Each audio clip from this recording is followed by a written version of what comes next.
That is perfectly all right. My data indicates clear skies in the coming days. Current conditions for maritime travel, optimal. I'll be ready whenever you are. But are we really gonna set off without telling anyone again?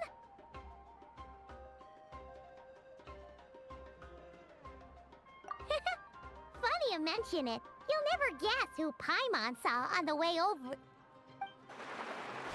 Hey! You didn't seriously think we'd let you leave without a farewell party, did you? No chance. Yeah, come on, Traveler. We've already made all the preparations. And most importantly, how dare you try and slip away without first paying your respects to the almighty Dragon Lord! A little bird told us you'd soon be leaving for Nod-Krai.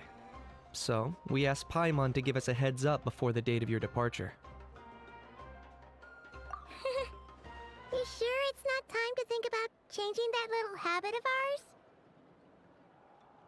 Don't worry, we won't keep you long. Besides, everyone's there already. Shaska, Ian-san, Auroron, even the Pyro Archon herself.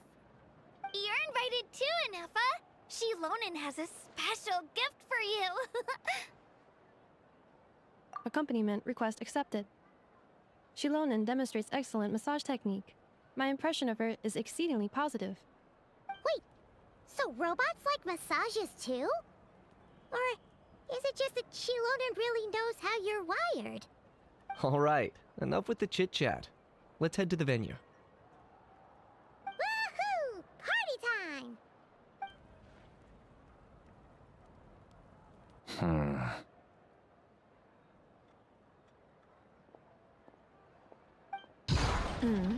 Spit it out then.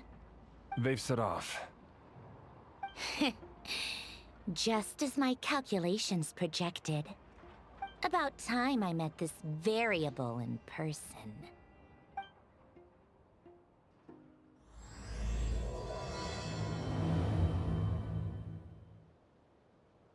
You know, every time we head to a new nation, there's always a point where it suddenly dawns on Paimon.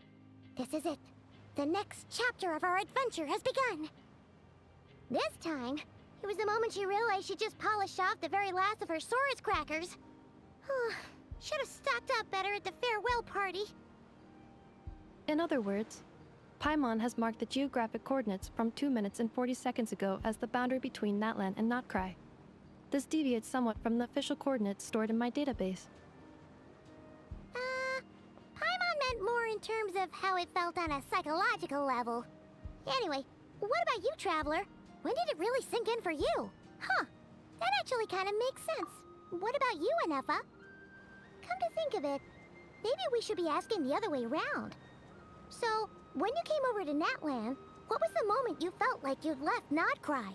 In that case, probably when my sensors could no longer detect the moon's power. The moon? You mean, that one we can all see in the sky? Negative. I was referring to... Here we are. Paimon, Traveler, we have arrived in Nod-Krai. Oh, wow!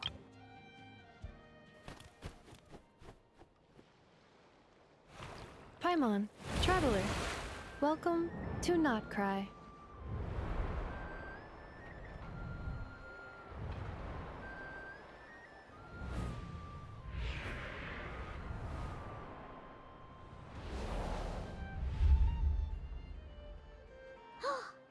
That must be Nasha Town up ahead! That's the place you were telling us about on the way over, right?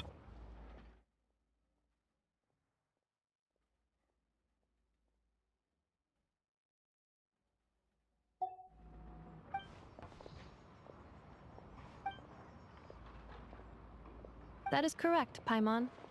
It is also the most bustling commercial hub in all of Nod-Krai.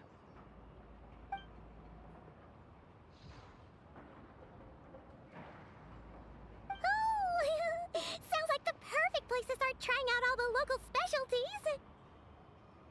Huh? Is something up, Traveler?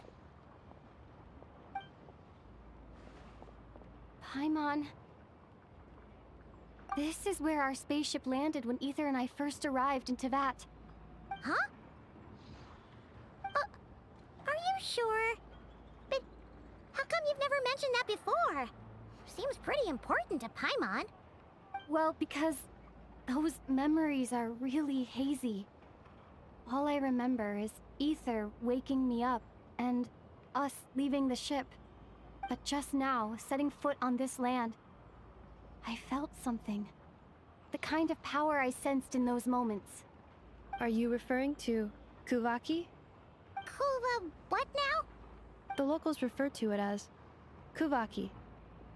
It is a unique elemental force found only in Nod-Krai, or rather, a pure, primordial form of elemental energy. That is correct.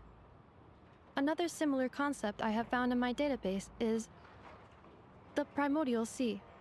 Legend has it that long, long ago, the moon that shines in the sky above us once rose from the land of Nod-Krai. Modern geological surveys and meteorite studies conducted in the region have since supported this claim. So, when you mentioned being able to detect the moon's power earlier, you were referring to Kuvaki?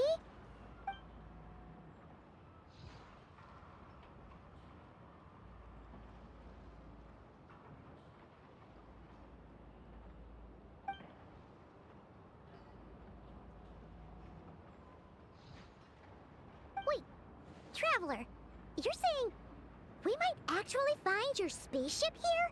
Do you still remember where it landed? Nod-Krai is surrounded by the ocean. In other words, it could have been anywhere along its coastline. Negative. Description still lacks sufficient detail to pinpoint target location.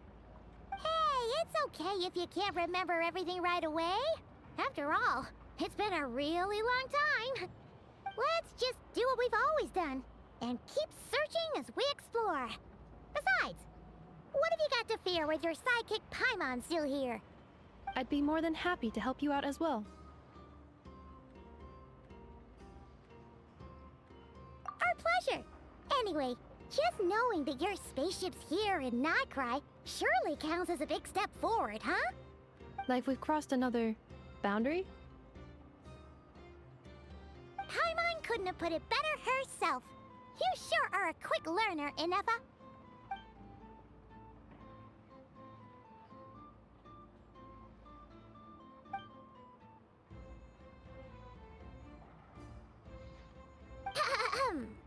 Well, as the best guide in the whole of Tivat, Paimon hereby does solemnly declare, Nod-Krai, here we come!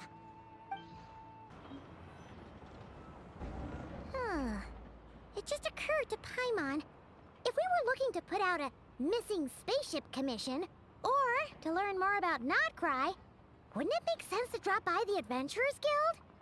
The guild is located in Nasha Town. Simply follow this road, and you'll reach it.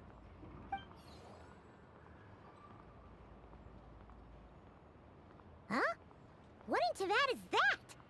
Looks kinda like a Sealy, floating around in the air like that. That is a Kuhanki, a species unique to the land of Nod-Krai. A Kuhenki? Does she have something to do with the moon, too? Indeed it does.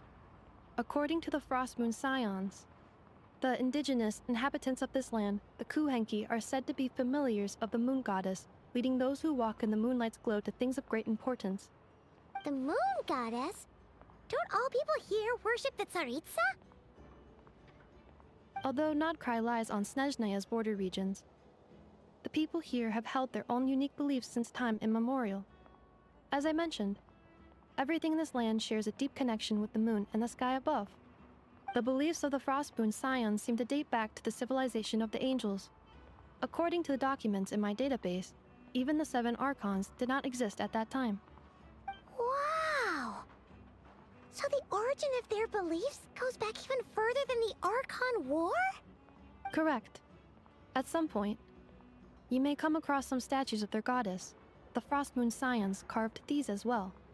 Hey! Looks like she's floating away! I suggest you follow her. The probability of an ordinary person encountering a Kuhenki lies in the single digits. Many here consider them heralds of good fortune. Is this a travel guide? Huh. It actually led us to something useful.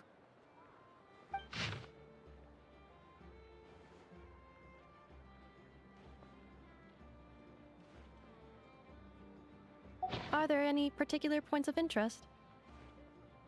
Oh, it all looks pretty interesting to Paimon. If we have time, she'd love to see, pretty much everything. Recalibrating route. If we keep following the current path, we will arrive at an area of scenic beauty. From there, we will be able to identify both the Adventurers Guild and several must-visit specialty stores. Yikes! Why is Paimon suddenly getting the feeling that if she doesn't step it up soon, enough is gonna put her out of a job?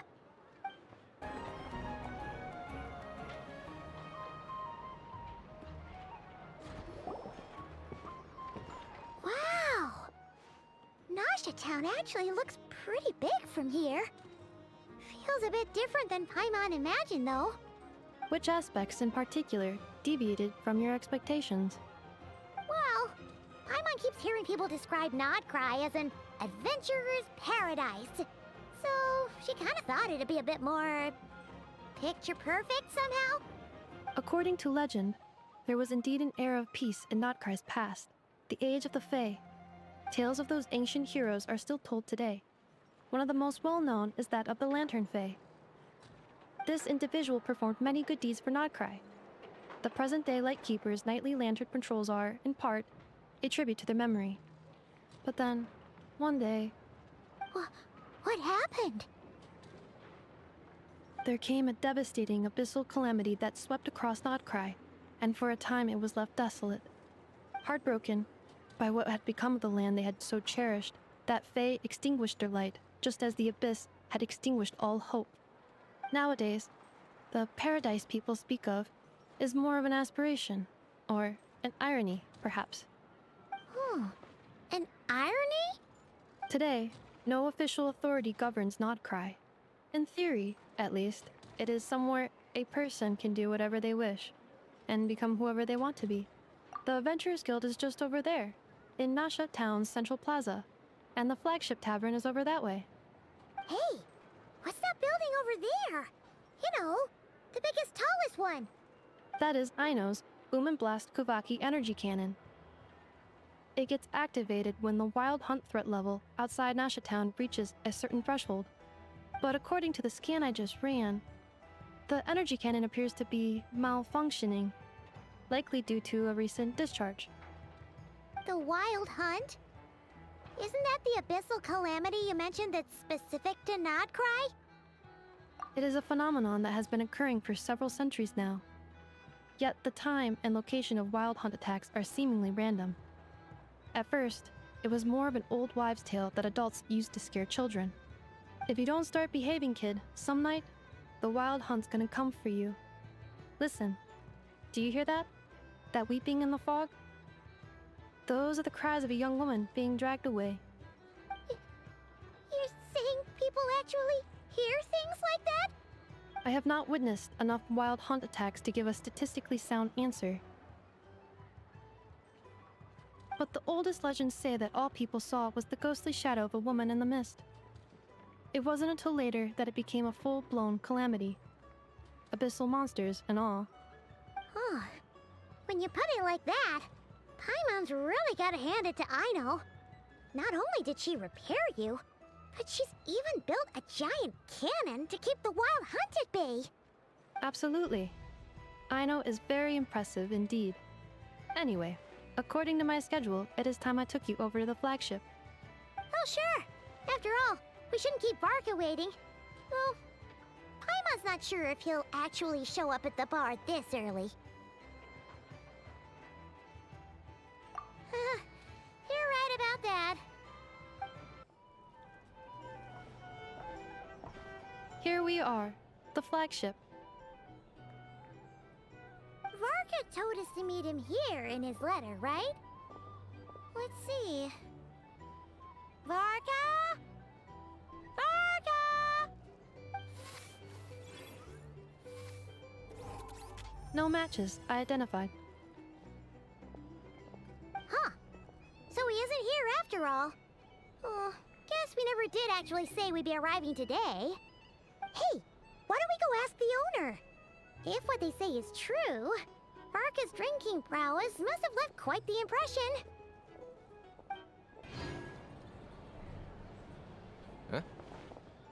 Well, well. If it isn't the ineffable Ineffa. Hello there, Demyon. You know each other? Of course! Ineffa's a regular here at the flagship. So, robots are into booze too? Not at all. The energy conversion efficiency of alcoholic drinks is very low, and most of them are full of impurities. Still, I can affirm that your berries and fried meat deserve a solid 9.12 out of 10. It has Aino's approval too. Funny that you should mention that. While you were away in Natlan, Varka would come in here every day to pick up a serving of berries and fried meat for Aino. Aww. He must have been worried sick that she wasn't eating properly on account of being so hung up about Ineffa being gone. Actually it's 'cause Varka found out that Aino went wild after Ineffa left, gorging herself on snacks she normally couldn't get her hands on. So it was more worry that she wasn't getting a balanced diet. I think I might have just put my foot in it.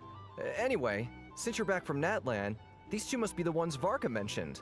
The Traveler and Paimon, yes? Yep, that's us. So, from the sounds of it, you must be a close friend of Varka's too.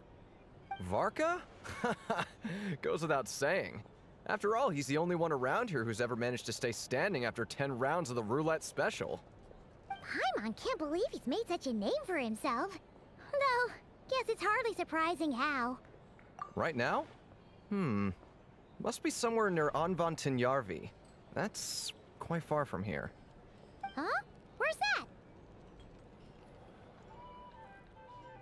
It's a lake in the northern part of Nod-Krai. Word reached him of trouble brewing around those parts, so he took his knights to check it out. Oh. So, we missed him?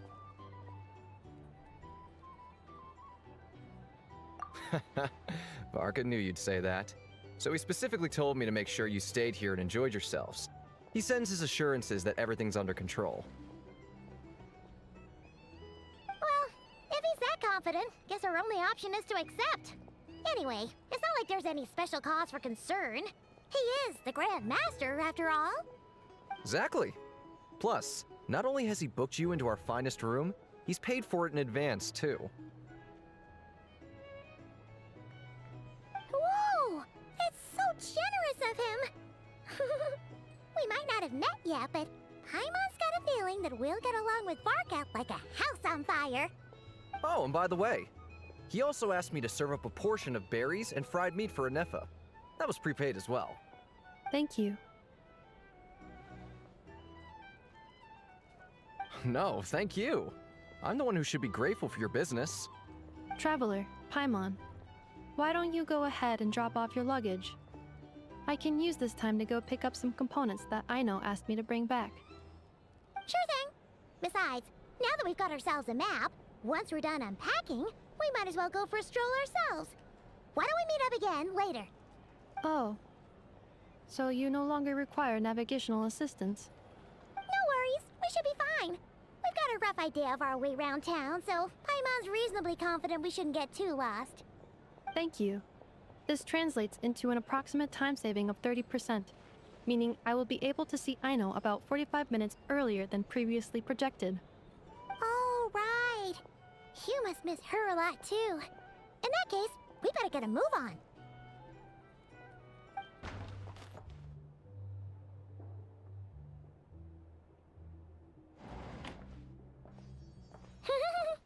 Feels pretty nice having someone sort out our food and lodging for us, huh? But is this really the flagship's best room? It's pretty big, make no mistake, but it looks a little worn out, right? Though, to be perfectly honest, that feels right at home with everything else we've seen of Nasha Town. You mean it's got something to do with Nod-Krai's history? Oh, that makes sense. But what exactly was this calamity?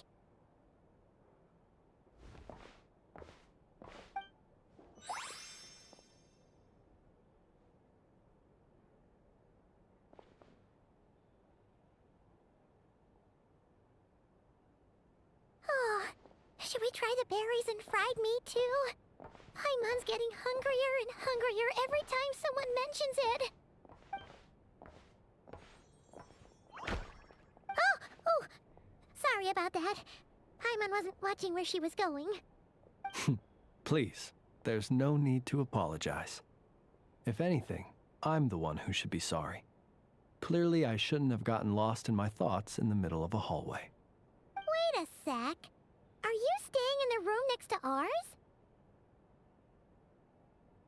Ah, quite the perceptive one, I see. First things first, allow me to introduce myself. My name is Kirill Chudamirovich Flintz, but please, just call me Flintz. Whoa! That's an impressively long name for sure. Ah, is that so? Names like mine ought to have been fairly common in Snezhnaya, at least in the past. Would I be correct then to assume that the two of you are travelers in this land? Yep, you sure would be. Paimon is Paimon, and this is the Traveler. We've been to a bunch of nations already, but we only just arrived in Nod-Krai today. What a rare honor it is to meet such worldly travelers. Are you here for travel too? If only I had the time to spare. No, I'm just staying the night. Oh, so you're here for business? That's certainly one way to put it. I'm a Ratnik of Nod-Krai, normally stationed near the burial grounds to the north. My sole cause for being here today was to repair this lantern of mine.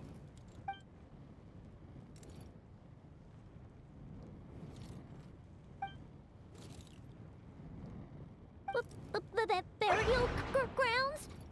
Your surprise is entirely understandable. Most people cannot even begin to fathom the idea of a life surrounded by tombstones and decay. But if you've heard of the calamitous abomination that is the Wild Hunt, you'll know that in their wake they bring a host of souls tainted by abyssal filth. That then is why we are stationed by the burial grounds, to hold the line where it is most vulnerable. Oh, so it's all about fighting against the abyss. Oh, sounds like a tough job. I thank you for your concern. But in truth, I've long since grown used to it. In fact, I like to think it rather suits me. If anything, I'd say I prefer the peace and quiet of a graveyard to the hustle and bustle of urban life. Paimon sort of gets it now. But even so, she is still pretty sure she could never get used to living in a graveyard herself. For one thing, she'd be too scared to fall asleep at night. Oh, I assure you, there's no need to worry on that account.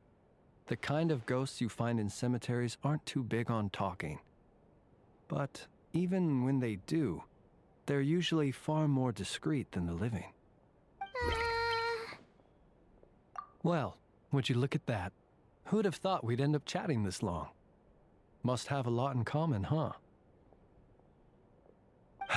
Forgive me, but I must excuse myself, for the time of my appointment draws near. And in terms I'm sure you'll understand, a lanternless Ratnik is like a mapless traveler. A serious conundrum indeed. Oh, sure. In that case, you go right ahead. We won't keep you any longer. Not at all. Should the opportunity present itself, I'd gladly continue our conversation another time. You're always welcome to come visit my grave. I mean, the grave I stand watch over. Your visit would bring much-needed light to that place of final rest. Right. Well, if we get the chance. Then allow me to wish you a traditional Ratnik's farewell. See you by the graveside. Ugh. Jeez. What a weirdo. Not to badmouth him at all. In fact, he seemed pretty cultured, but at the same time, kinda spooky? Must be all that time he spent around graveyards. His lantern? No, not really. You mean, 'cause it was broken? Huh. Yes, you've always had a nose for stuff like this. If you're worried, you can always ask him the next time we cross paths. Hey, don't you start spouting all that weird stuff too.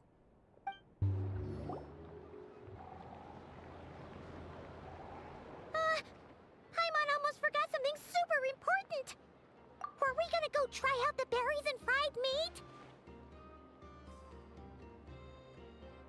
But now, heading all the way back to the flagship feels like such a waste.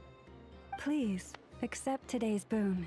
Come night or day, may the blessings of the moon goddess shine down upon you. Huh?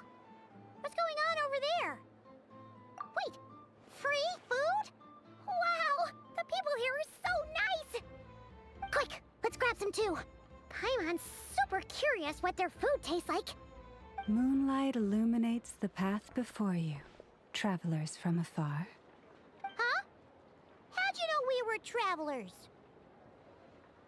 Just now were a song the birds in the sky, singing of your wanderings. You are no ordinary guests, it seems. The birds and the... what now? Forgive me.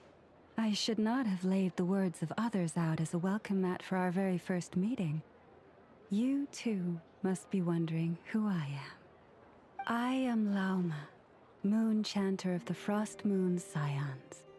Please, as do our followers and other passers-by, accept today's boon.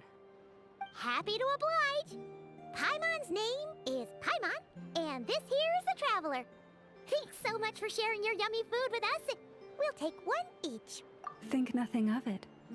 These fruits were the finest we found, delicacies gathered in the wake of the morning dew. It is my hope that partaking of them may lift your spirits to heights anew. The finest you found? Wow! That sure is kind of you, but wouldn't you want to keep those for yourselves? The first fruit of the harvest must be placed upon the moonlight altar, not as an offering to the gods, but as a spark for lost hunters. For it is the blade of the starving that darkness most easily corrupts. As perhaps you have already heard, we Frost Moon's scions revere and worship the moon goddess. We believe that together, virtue and compassion are the shining light that will lead us all out of the long, dark night. And now, with tides of haughty Fatui swarming into Nod-Krai, driven by greed and greed alone, more than ever before, we must all unite under the banner of virtue. Huh, look who it is again. Those unsufferably kind-hearted Frost Moon scions. Got enough for us too? That's right! 2 servings each! We're starving over here! The Fatui! After what you've been doing to our sacred statues, how dare you even show your faces? Wilhelmina, bestow today's boon upon our guests. You hear that?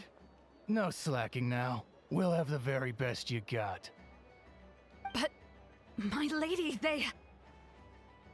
Please, you two, accept this meal. But remember this. Kindness is the first lantern left to guide those who stumble in ignorance. Come again? Let me finish. But should they still refuse to follow the moonlit path, then by our frosted blades shall we show them its shadow. You! Hey, look who it is. Tch, whatever. Just you wait. We'll be coming for you next. Huh? Where's the meat? Who wants to eat this garbage? Those stooges really are the worst. Ever since they came to Nod-Krai with all their weird equipment and built that so-called experimental design bureau, our lives have been turned completely upside down. Judging from how they reacted just now, it seems the Fatui already know who you are. Well, we have gotten in their way in pretty much every nation we visited, so We're probably at the top of their blacklist by now. I see. Then, on behalf of the Frost Moon Scions, I thank you for the goodwill you have shown us. Because if they had gotten ahead of themselves just now, I'm sure you would have stepped in to help. Just as the birds and beasts put it, your arrival heralds joy to us all. Besides, for a weary traveler far from home, what better respite than to bathe in the moonlight? You will always be welcome at the Frost Moon Enclave, the place we call our home. May we meet again in the moon's gentle glow. These are delicious! So refreshingly fresh! Those two-for-twoey wouldn't know a good thing if it came up and bit them on the shoulder. Looks like Anefa isn't done with her shopping yet, and the Adventurers Guild is still empty. Where should we head next? Good idea! Wouldn't want to let the Kuhenki down, after all. Let's see... Okay, Paimon's got our route all figured out. So, all that's left to say is... don't fall behind! This is Nuts and Nuts. It's mostly a fruit shop, but there's a crafting bench, too. This is the Speranza, one of the travel guide's recommended restaurants. All the waiters here are kids. This is the Vesnici Prolecha greenhouse. Apparently, their flowers are all made of metal, so they'll never wilt away. And this is the Rossum Workshop. If you ever need a weapon made, this is the place to go. And over here, they've got a super tall observation deck. Whoa! Take a look at that! You can see really far out into the distance. That way's north, and that looks like something built by the Fatui? And then over there to the west, that must be the place Lauma mentioned, where the Frost Moon Scions live. So, what'd you think? Even if Anefa kinda stole her limelight earlier, this just goes to prove that Paimon's own tour guiding skills aren't too shabby either, right? Hey, come on! Would it kill you to compliment Paimon? Huh? Look! There must be someone at the Adventurers Guild now! There's already a line forming outside! Looks like we'll finally be able to ask about your spaceship! Oh, or was there anywhere else you wanted to stop by first? Where? Which one are you... Oh, now you mention it, Paimon's noticed it too.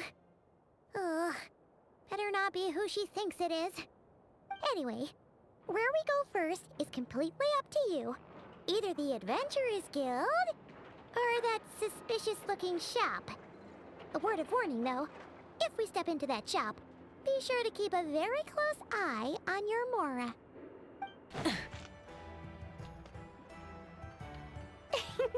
Please, here you go. And if you ever need anything else, don't forget to make the great Lord Sangama Bay your first port of call. Oh dear. So it is the real deal. Of course it's the real deal. Everything you'll find here is 110% real, meaning every one of my deals is as real as a deal can... Wait a minute. Well, if it isn't my two most valued clients! And with no small thanks to your munificent patronage.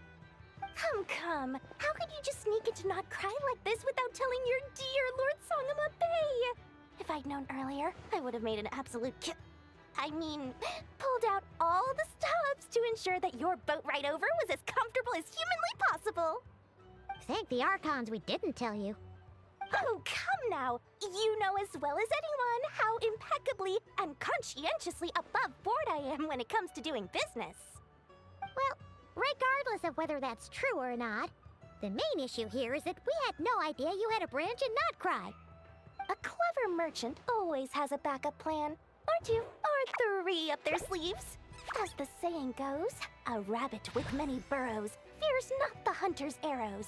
A merchant with stores galore hears no debtors at the door. Since you're both here in Nod-Krai, would you care for some of my finest local souvenirs? Whatever you're looking for, I have it.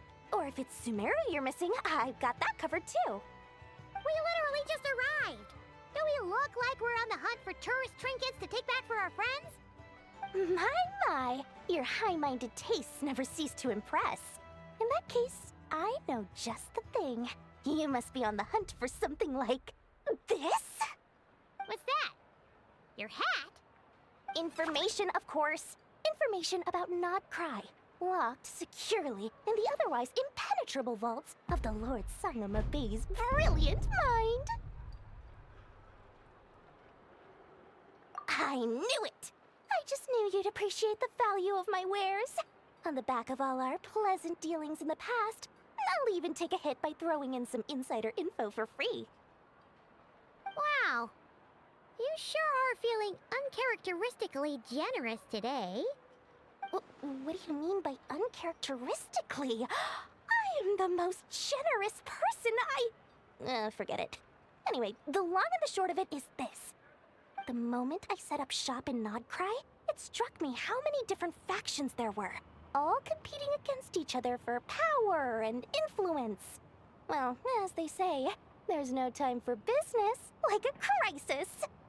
Things got even more turbulent after the Fatui pulled down 2 ancient moon's remnants. People began to catch a whiff of the coming chaos. And the more troubled the waters, the greater the potential profit. Not at all sorry to interrupt, but we're not here for Mora. Oh, really? But surely it was the tales of an adventurer's paradise that brought you here. The chance to take your very own slice of all the latest and greatest business opportunities. In that case, what would you like to know about?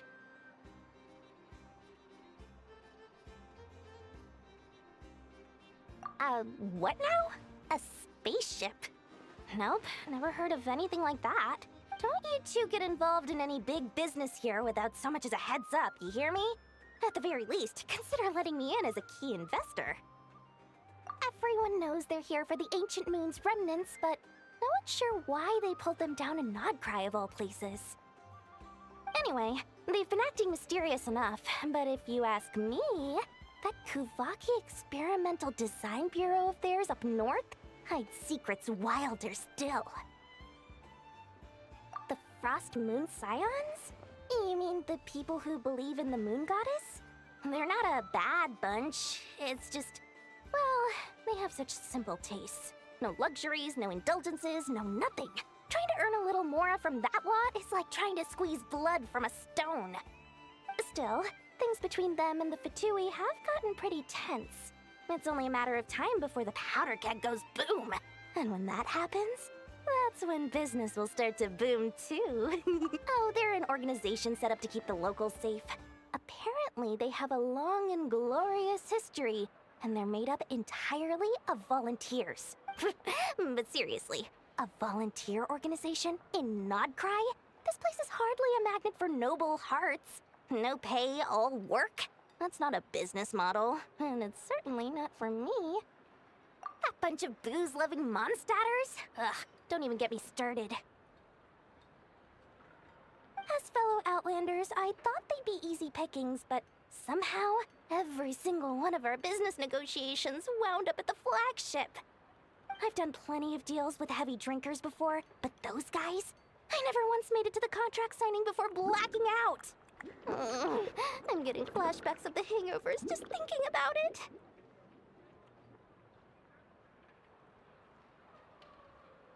Oh, I almost forgot to mention. Sooner or later, you'll no doubt end up doing business with some other merchants in Nod-Krai. And someone's bound to mention a place called the Curatorium of Secrets. Listen to my advice. Do not, under any circumstances, go there, no matter how much trouble you're in. The Curatorium of Secrets? What do they get up to there? Just a place that handles all kinds of disputes. But the owner will charge you an absolute fortune, and she has a temper to match. Nothing like your friendly neighborhood, Lord Sangama Bay. You're not just saying that to stop your competition from undercutting you, right? When did that little pipsqueak get so sharp? And after I gave them all that info for free just to win them over. What do you mean? Of course not. I'm only thinking about your wallets. I mean, on behalf of your wallets. You're really not convincing anyone, you know. All right. Business is a cutthroat business. I won't argue with that. But I'm not lying about that boss lady. Not only did she make it into my top 3 people not to mess with in Nod-Krai, she's also in my top 3 people most eager to trade in favors. Seriously? It feels like you're just bad-mouthing your rival now. Fine. If you don't believe me, go see for yourselves. We might both be from Sumeru, but compared to hers, my conscience is so large, why, it could fill 3 whole palaces of Alcazar's array. But when you realize what I'm saying is true, don't say that good old Lord Sangama Bay didn't warn you. Lucky us! The line seems to be gone now. Come on, let's go say hi to Catherine. Hey, Catherine, we meet again.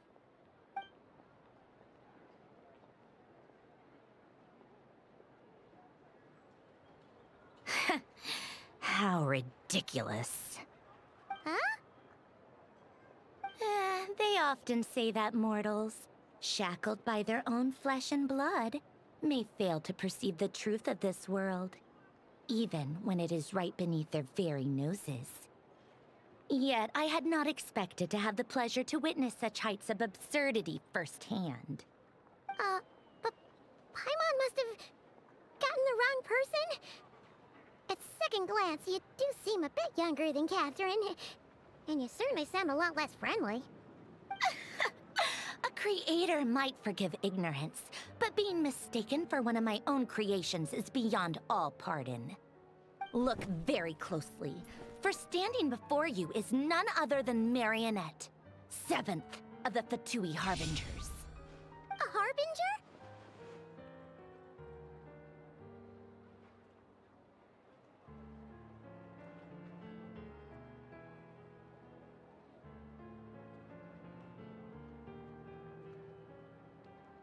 I told you already, I'm not Catherine. Just how obsessed are you with my machines?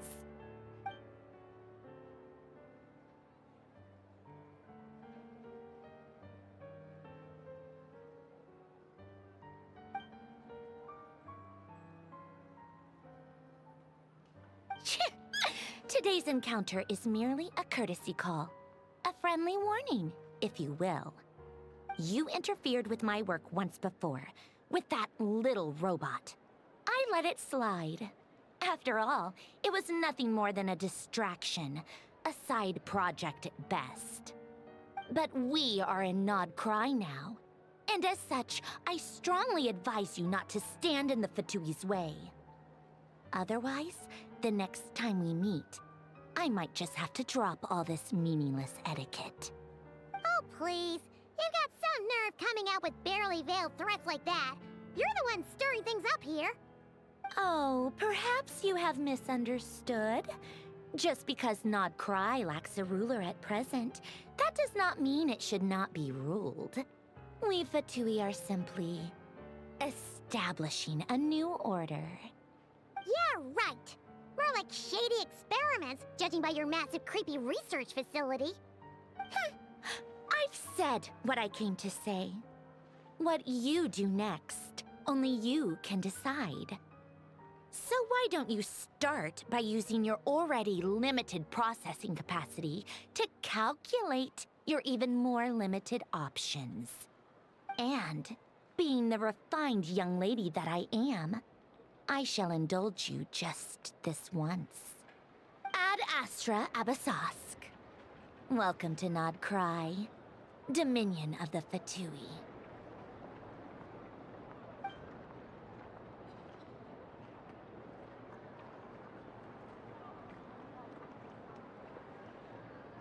Ugh! Paimon's so mad right now! How can anyone so obviously evil be so annoyingly self-righteous?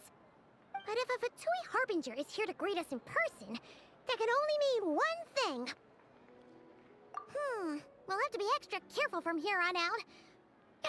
Paimon hates feeling like she's being watched.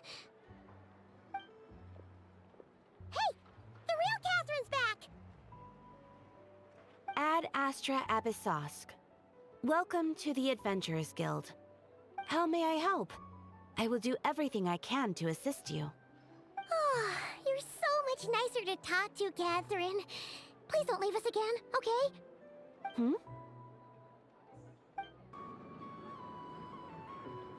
Inefa! Hello. I was just about to start tracking your whereabouts. Did you manage to get everything Aino asked for? I did. What about you? Do you need me to navigate or introduce any more places around town? Not for now. We've seen most of it already. We probably need some time to process everything we've learned, though. Any progress with the spaceship? No. Catherine came back just now, so we asked her, but even she hasn't heard a thing. One possible explanation is the vast stretch of time that has elapsed.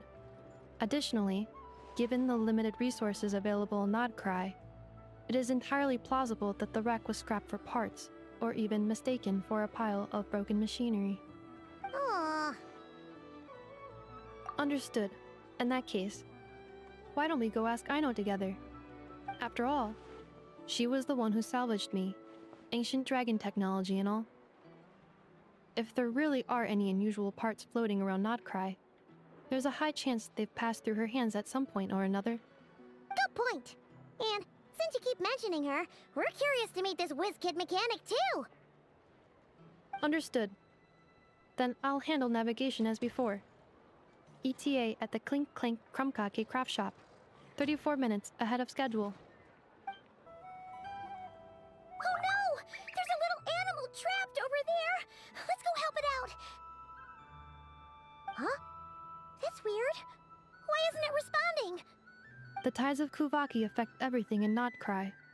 So much so that many creatures have evolved a kind of dependency upon it, growing stronger or weaker as it waxes and wanes. This little animal must have been caught here unprepared. So you're saying we need to use Kuvaki? Paimon will leave it to you guys then. Don't be scared! We'll get you out of there soon!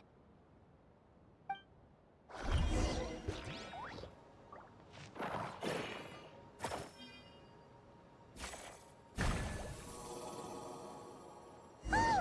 It worked! Off you go now, little one. Don't go getting yourself caught again.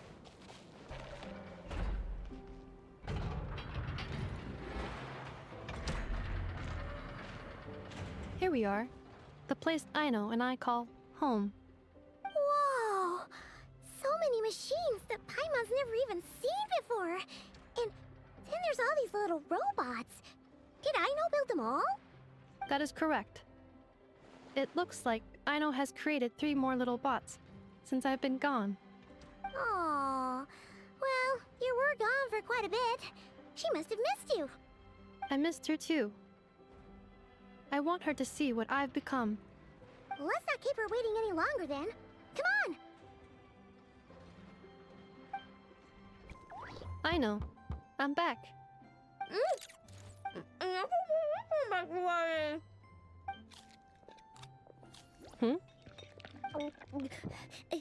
Inefa? You're back significantly earlier than I expected. Like a whole 30 minutes at least. Everything went very smoothly, which saved me quite a bit of time, so I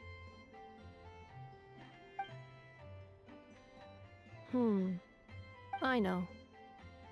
Could you turn around for a moment? I know. I've been on my best behavior the whole time you've been gone.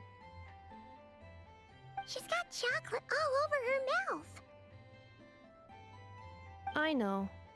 While I was away, did you strictly abide by my tailor-made snack intake schedule? Oh, of course I did.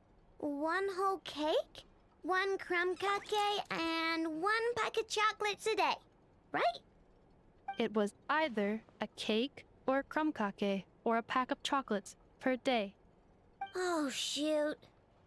When did you finish the snack stash I left for you? Literally just earlier today. Let me just go run a scan on that. I meant today, a week ago. And then you restocked an entire week's worth on your own initiative? 2 weeks worth.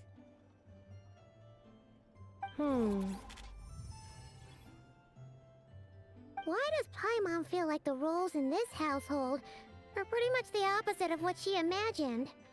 Calculation complete. Aino's recommended snack calorie intake for the next 4 weeks. 0. No fair! You're a meanie, Nefa. This is what happens when you break an agreement. Oh, come on! Don't do this to me! I only ate a teeny bit extra every day. Just a teensy bit extra. That is objectively not a teensy bit extra. Oh, seriously? If you'd only arrived half an hour later, I would have had everything cleaned up and you wouldn't have noticed a thing. But now that I think about it, you even said you'd come back a bit earlier than you did, so I wouldn't have to worry. But then, you were away so long, and I was so worried about you. And that's the only reason I even... Oh. I know. I am very sorry to have kept you waiting. I'm back now. Welcome home. So, will I be able to keep eating snacks as usual now? Negative. Aww. Okay. Well, given that I am later than I initially projected, I'll let it slide. But just this once. Thanks, Nefa! You're the best! I know. Allow me to introduce. It's the honorary knight and Paimon! I know. Uncle Varka talks about you guys all the time. Nice to meet you, I know. And Nefa's told us all about you, too.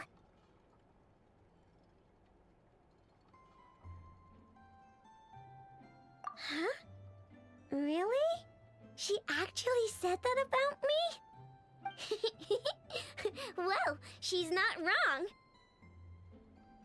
Oh yeah, so, you're here to see Uncle Varka, right? A couple of days ago, he suddenly said he had to head out on business, and that he might not be back for a while. He asked me to let you know if I saw you. Yeah, we heard about that at the flagship. Did he say what he was doing? Nope. Just told me to take good care of you guys and make sure you feel right at home. Oh, shoot. Please, take a seat.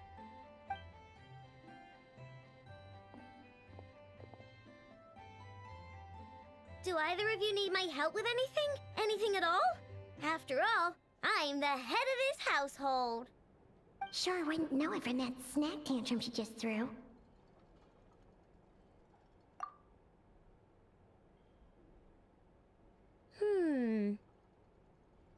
A spaceship, huh? From outside to that? Exactly. So, ring any bells? No. Oh, you sure? Nope means nope. Never seen the slightest trace of it. More specifically, by nope, I mean, I've never seen a single piece of tech in all of Nod-Krai that might have come from out of this world. Not in any new machines or in any old ones either. Huh. What I know means is that your spaceship almost certainly has not been disassembled nor repurposed as parts for other machines. Oh, so that's what she was getting at. Yep. I've taken apart pretty much all the fun stuff in this city at one point or another, but I don't recall ever seeing any components that were anywhere near that special.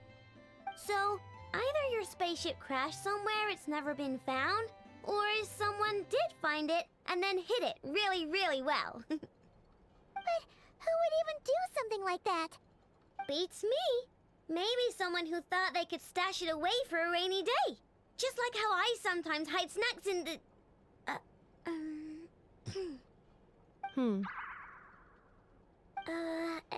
Anyway...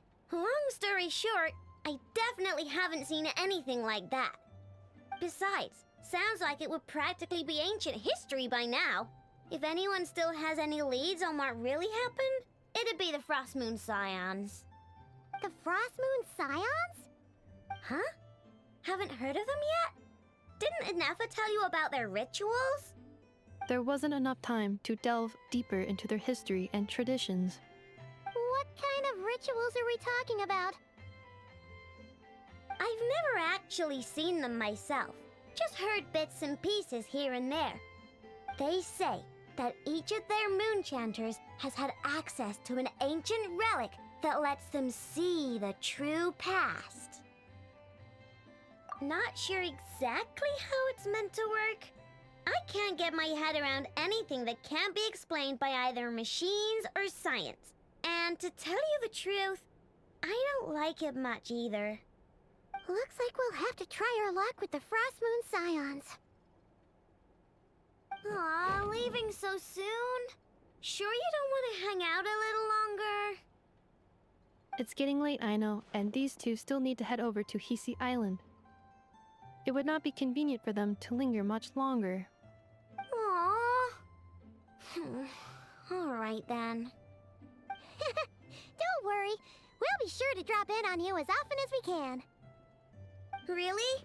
You promise? Sounds like my type of visitors. You're welcome anytime. I'll be staying to look after Aino today, so I won't be going with you. Hey, don't sweat it.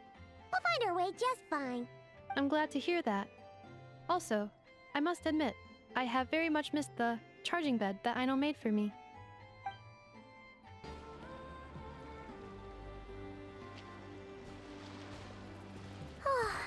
Seeing Inefa and Aino reunited like that sure was heartwarming. We should definitely hang out with them more in the future.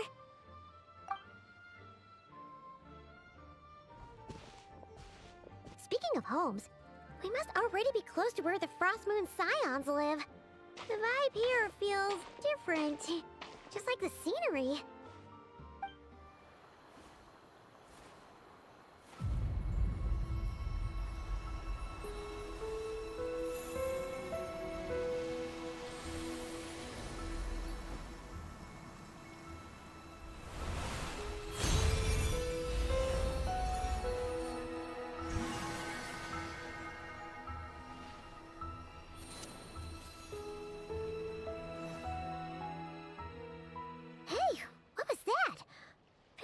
Some sort of breeze blew by, and then the petals suddenly turned into...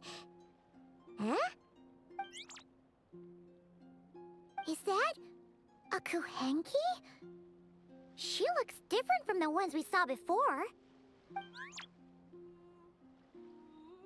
Hey there! What's your name? Huh. Doesn't seem able to speak. No idea what she wants. Unless you want to stop, maybe we should just keep moving?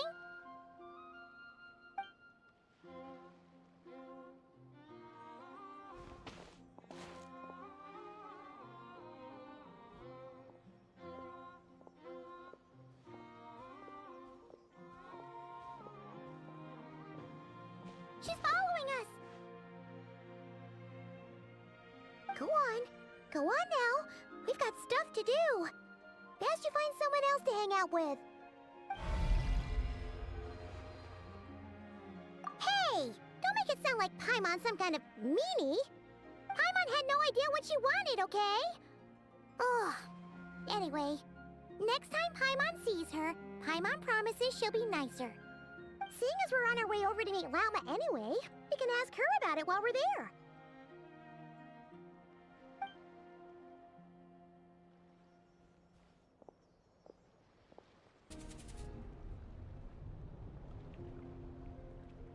Huh? Hey, look! Isn't that Lauma? The moon chanter? Let me take a look at your wound. You must be more careful.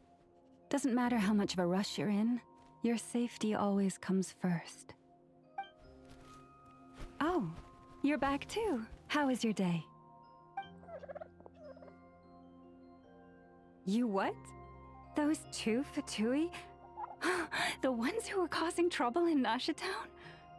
You went to teach them a lesson? And you put that in their food?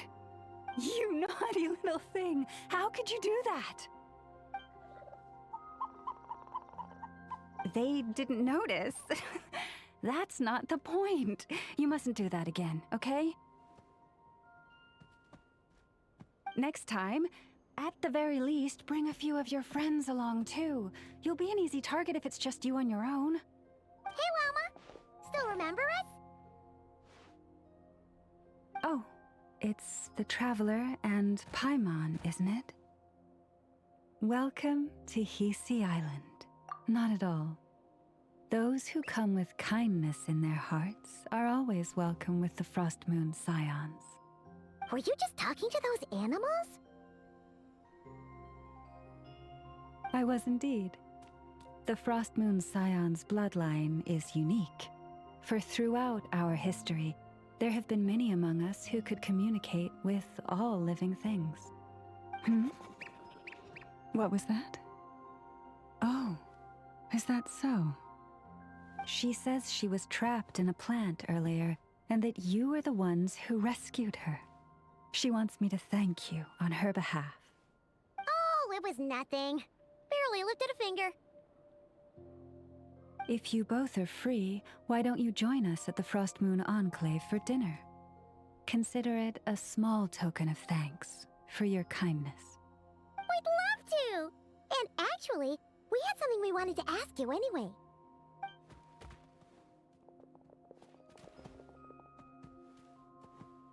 Oh. You're interested in the story of Kutar? Kutar? Yes. Kutar is our moon goddess. The moon maiden who guides us. But up close, this one somehow seems a bit different from the one in Nasha Town. It's like it's more... natural? Or like... more harmonized in its design. That is because, ever since the Fatui arrived in Nod-Krai, they have been modifying and defacing our statues as they please. These statues were made by the Frost Moon Scions who settled here hundreds of years ago, crafted from the very finest Lunasol stone. Not only is this stone exceedingly rare, but it also brims with Kuvaki. I suppose the latter must be what caught the Fatui's eye. For a time, we put up fierce resistance. But now, this is the only one left that still retains her original form. We heard they even pulled some ancient moon's remnants down from the sky. That's right. The two largest remnants landed in Nodkrai. One here on Hisi Island, and the other on Paha Isle. The Fatui built their research facility on top of the remnant over on Paha Isle. But they've had their sights set on the one here, too.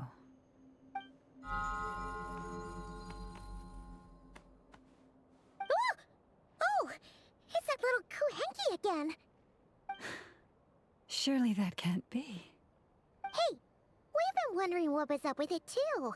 It just appeared out of some petals and hasn't stopped following us since. No, that is no ordinary Kuhenki. These we name Luonnotar, beings born from the moon goddess's blessing. Can you understand what it's saying? We honestly haven't got the slightest idea why it's been following us. I'm afraid not. I cannot fathom its thinking any better than you can. Sometimes a long time must elapse before the moon goddess's blessings turn into Luonnotar. Perhaps you two were simply there to witness that transformation. Oh, maybe. Legend has it that the Luonnotar bring good fortune. Given that it seems to have taken a liking to you both, why don't you let it come along with you? Really? Then you can start by helping us find some more treasure chests along the way. Capiche?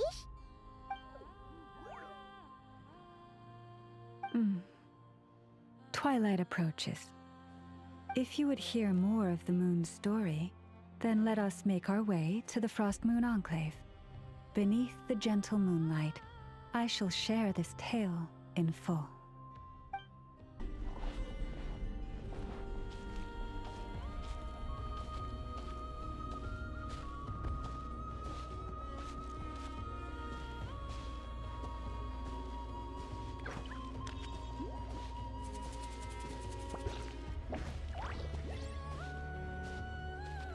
Oh, Lady Lauma, you're back.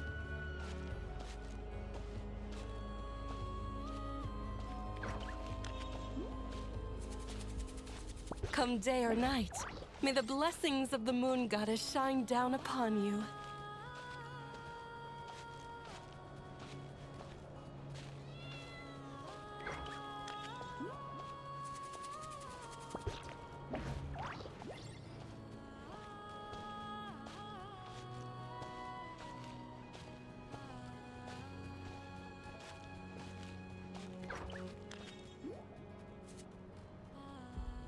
Lauma, you have returned.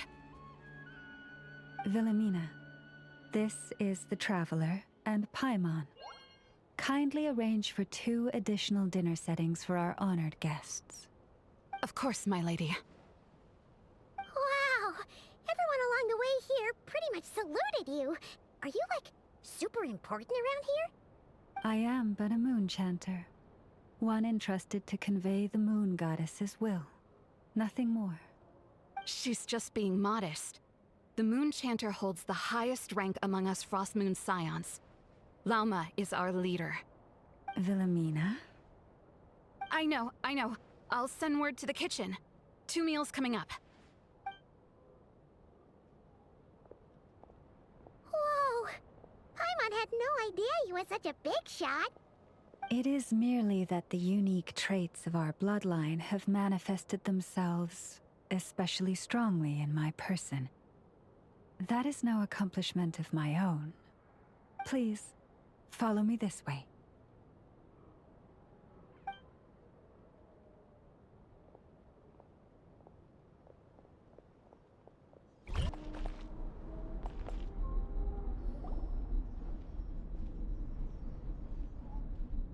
Even to this day, I am still trying to piece together the many fragments of our past. It is a story not only of the Frost Moon Scions, but also of the moons themselves. A story of the moons? Yes. We Frost Moon Scions are the last descendants of the ancient golden realm of Hyperborea. Its former glory may have faded, but what remains is a memory uniquely ours. In the distant past, Tivat had not just 1 moon, but 3. It is said that they were created by the primordial master of this world, cast into the firmament to keep peace in the land below. Firstborn was the eternal moon, largest of the 3. Legend has it that it was her immense kuvaki that gave rise to the ocean tides.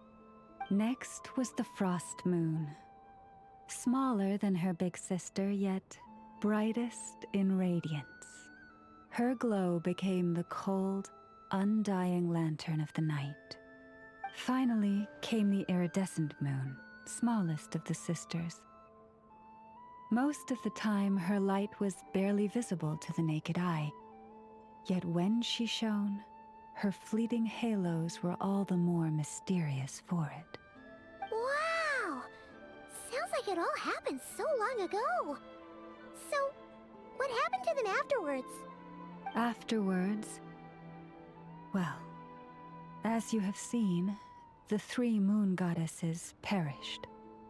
This happened in a war triggered by the Descenders, and of the 3 lunar husks, only the Frost Moon survived unbroken, while the others were shattered to pieces.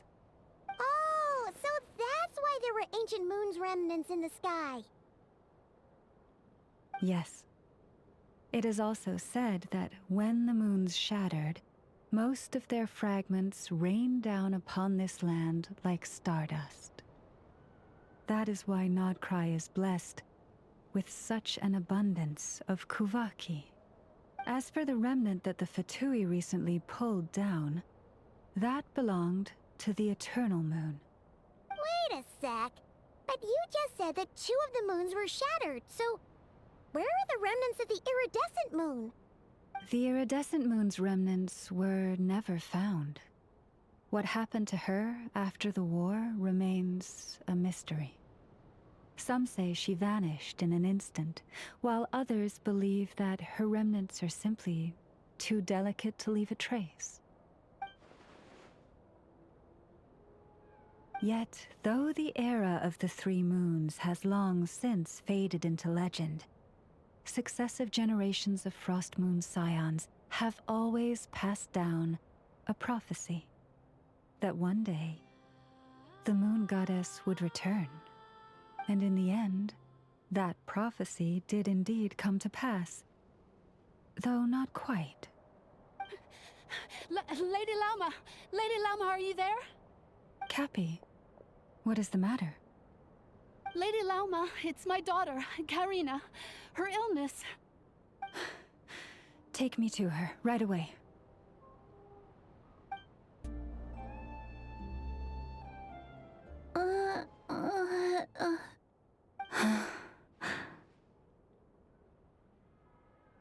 Her sensitivity to Kuvaki is flaring up again. After her last treatment, did you follow my advice and seek medical help in Nasha Town? But those doctors are all Snezhnayan. They're outsiders, compatriots of those brutes who invaded our homeland. How can we possibly trust them? Not all outsiders are enemies, Cappy. They've been treating this condition for generations. They have the experience we lack. But we're Frost Moon scions. Should we not remember what the outsiders did to our moons? Surely the Lady Kutar will reward our devotion. But Cappy, Kutar is long... This isn't the time for a debate. O lost child, snow-swept and buffeted by the howling winds of the frigid night, let not the silver flame within you fade. By the frost moon's grace, I shall warm you, curled up as a fledgling in frozen soil. Praise be to the moon goddess, my Karina.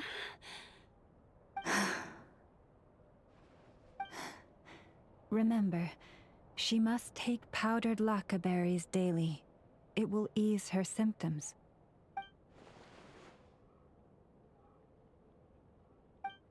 Lauma? Philomena, what is it? Dinner is ready. I see. Cappy, let her rest here for the night. I'll have someone bring her a blanket. All right.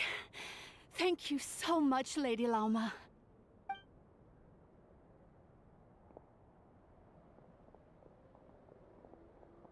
Will she be all right? Yeah. If there's anything at all we can do, please don't hesitate to ask. Thank you for your kindness. For now, though, Karina should be fine. She'll be feeling a lot better tomorrow.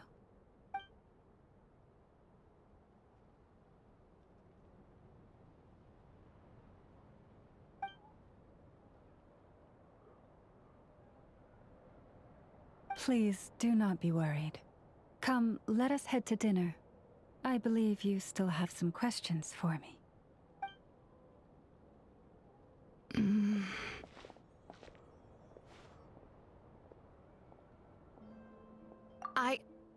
Oh, sorry. Yes, I'll be coming too. I was just thinking about something. Oh? Lauma makes such an unshakable moonchanter. Calm, capable, someone we can count on. Deep down, though, I know she's been quietly carrying the burden for the rest of us. Traveler, Paimon. Believe me when I say that as a fellow Frostmoon Scion, I do worry about Lauma. It's just that sometimes it's hard to say it to her face. Could I ask you to look out for her? I can tell she really trusts you. I fear that would stress her out even more. Sometimes I really admire her strength, but at the same time, I can't help feeling powerless myself. Phew. Paimon's so full. That was even better than the stuff you gave us before. I'm glad to hear it.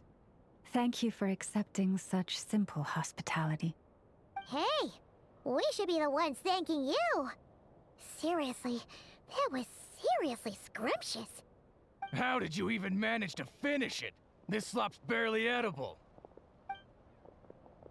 Then again, I guess that's what you'd expect from savages. It's you! Those rude Alpha-Tui we just met back in Nasha Town!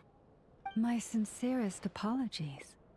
If you found the food we gave you earlier difficult to swallow, may I suggest taking a deep breath and joining us? These delicacies might change your mind. After all, I suspect that your previous meal may have been tainted with something most unpalatable. Huh? What do you mean? Tainted with what exactly? With the bitter snobbery of those who call themselves civilized. Why, you? Looking for a fight? Sure, I'd be more than... Hold it! We're not here to brawl. Yet. We're here on official business. Orders from above. We're here to deliver the Frostmoon Scions a warning. Or rather, a final ultimatum. You have 3 days to hand over the relic and reveal the whereabouts of your so-called Kutar. If you fail to do so, the Fatui will immediately begin the cleansing of Hisi Island. Which, by the way, is the sovereign territory of the Tsaritsa of Snezhnaya. What insolence! Your demands are outrageous! For generations, this land has belonged to the... Dear guests, allow me to save you both time and trouble with a speedy reply. The Frostmoon Scions will never hand over anything to the Fatui. And to those who set foot on our land with ill intent, I say this. With your blood, we shall draw an inviolable line in the snow. That applies to you, too. Stubborn savages, the lot of you! Sure. You'll pay for this. Mark my words.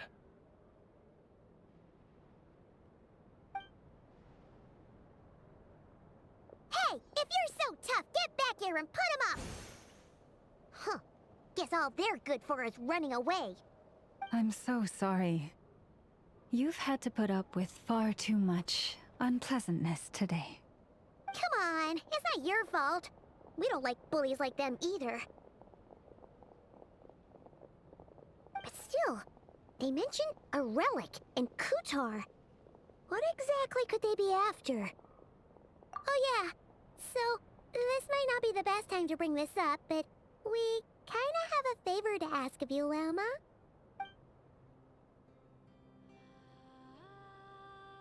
I see. So your questions concern the sacred relic too. Please, do not hesitate to speak your mind. Unlike those insolent intruders, you walk in the moonlight with open hearts. You stood by us when we needed your help, so it's only right that I return the favor. But let us continue this conversation somewhere more fitting. As it happens, there's something I'd like to show you, too. Whoa! Now that's one huge statue! This is the statue of our goddess, the Moon Maiden Kutar. Wow! It's spectacular! Kutar was born here on Hisi Island around 500 years ago. As it just so happened, a priestess of the Frost Moon Scions witnessed the moment of her birth. Instantly realizing that this was the prophesied rebirth, she quietly recorded the event and carved this statue to honor that miracle. According to legend, Kutar's birth was accompanied by the sudden appearance of many Kuhenki, who wove the moonlight that bathed her into silken vestments fit for a goddess. Hey! It's like it knows we're talking about it. From that day forth, the Kuhenki have been regarded as Kutar's familiars. Some believe that their habit of guiding travelers to hidden treasure stems from an instinct. The same one that not only drives them to protect the moon goddess, but also to make her smile. After all, according to the records, Kutar always looked lonely as she gazed up at the distant moon. Kutar left Hisi Island before I was even born. According to the previous moon chanter, the goddess was angered by our people's greed, and that is why she left us. Where did she go? No one knows what happened after she left. But just a few months ago, after those 2 ancient moon's remnants fell from the sky, she was spotted on Hisi Island once more. And the Fatui have been harassing and threatening us ever since. Judging from what they've said, our moon goddess is actually their missing harbinger, Columbina, the damselette. The damselette? But isn't she number 3 amongst the Fatui harbingers? So she's actually the moon goddess. Why would she join the Fatui then? That too is a question I've struggled with. But even at the best of times, understanding other people's choices is difficult, let alone those of a goddess. Plus, forgive me. There I go again, rambling on about our history. But you came here to ask about the sacred relic, didn't you? Honestly, Paimon's not sure which part she's more curious about now. Since ancient times, the Frost Moon Scions have had in our possession a special fragment of the ancient moon's remnants. A piece in which I sense a power unlike any other. Successive generations of moon chanters have all detected a divine presence within it. We call this unique remnant the Moon Marrow. We heard you can use it to see what happened in the past. What is it in particular that you seek from the past? Well, basically, to cut a long story short, the traveler here is actually from outside of Tibet. Oh.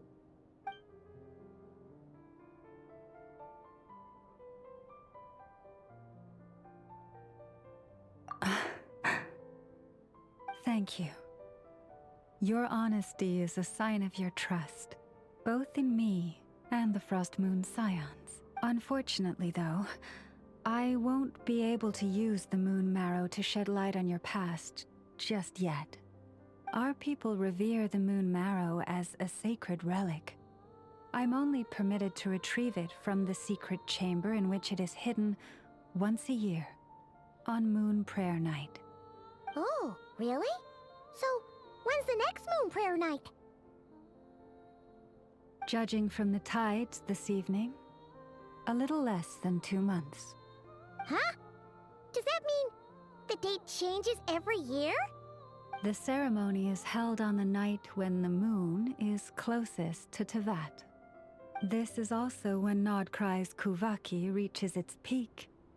Only then can the seal on the secret chamber be lifted. Oh, guess we've got no choice but to wait. I am truly sorry that I cannot help you sooner. But, as the Moon Chanter, I swear that I will do everything I can to help you find the answers you seek. Think nothing of it. After all you've done for us, you deserve nothing less. Who'd have thought today was only our first day in Nod-Krai?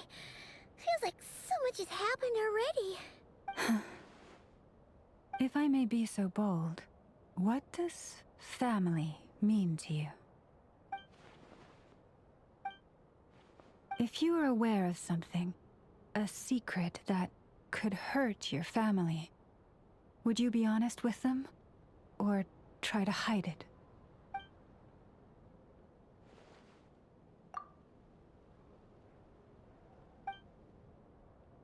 Oh, I'm so sorry. That was a strange question. I didn't mean to put you on the spot. I guess I've just never met anyone with a story quite like yours before. I just suddenly had the urge to ask. It's getting late, and you two must be rather tired too. Would you like to stay the night here on Hisi Island? I can have someone prepare some lodgings.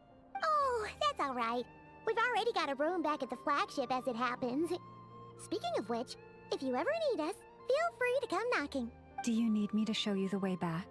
No worries. It's quite a way, and you should get some rest too, Lauma. We'll make sure to be careful. Understood. Then I won't keep you. May your first night in Nod-Krai pass in stillness and peace. So, what you thinking? Sure was an eventful day, huh? The good news is, we're not at a dead end in the search for your spaceship yet. We can always learn more about this place while we wait. The usual drill, huh? Paimon's really getting sleepy now. If she gets too tired to fly back, you carry her, okay?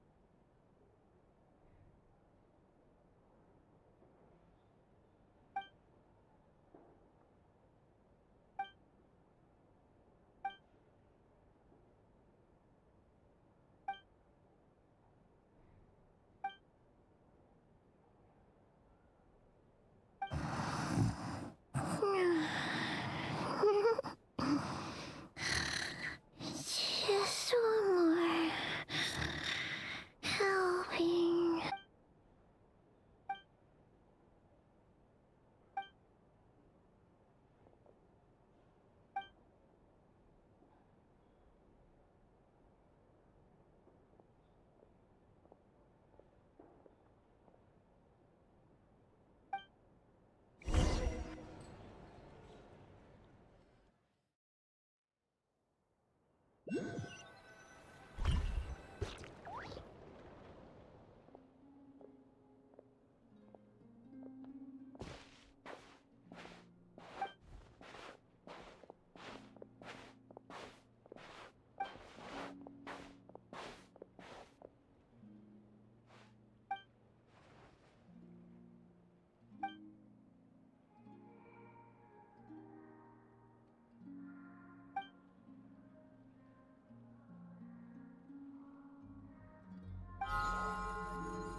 Hey, what are you doing here? Oh, these flowers. I remember. When you first appeared, there were flowers like this all around you.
goes there? How did you get in here? I am but a passing traveler. I followed your song here. I'm very sorry if I've intruded.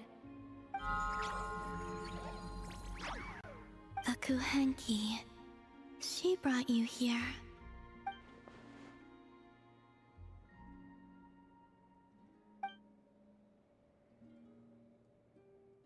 May I ask, are you the one they call Kutar?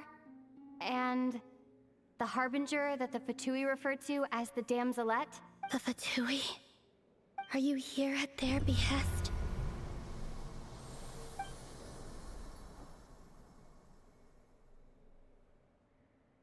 Please don't get me wrong. I have no intention of doing anything for the Fatui. I just wanted to ask you about Nod-Krai. And the moons. The moons? Do not believe in what you can see. What truly matters is what you cannot.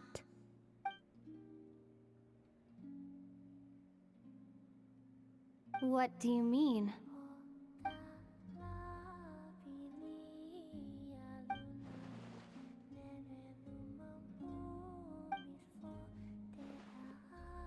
Listen, I'm the Traveler. I'm on a journey through the nations of Teyvat. Hello.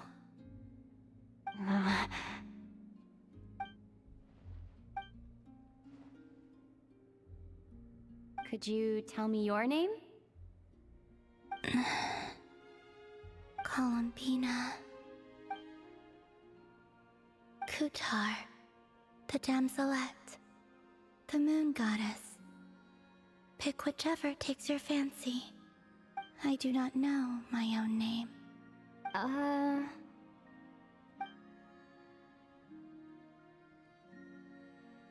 Then... Columbina. Hmm?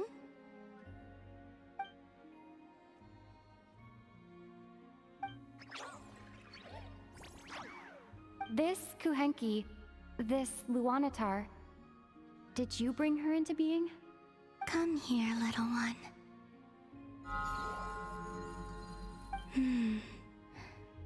The trace of a blessing, but not one of mine.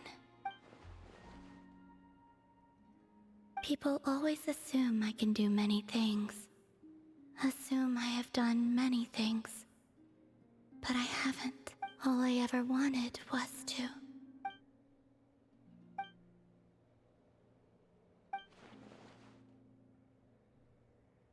It's about time I got going. I'm very sorry for disturbing you today.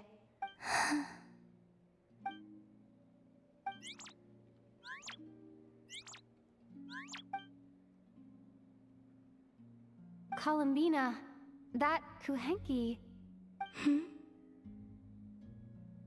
Oh, you're leaving?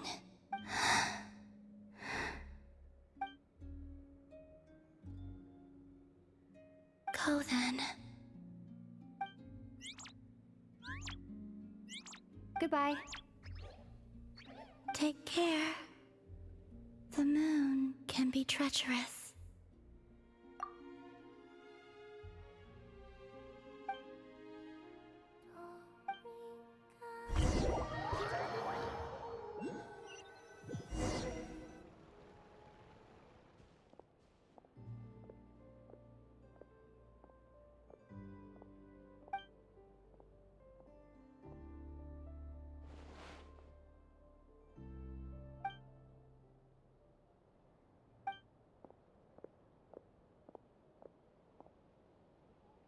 Wait, is that...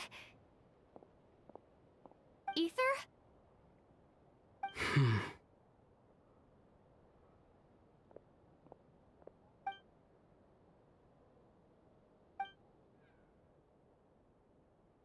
Ether!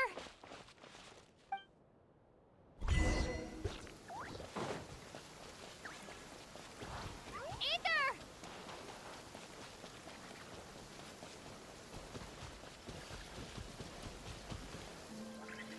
Ether... Lumine, it's you.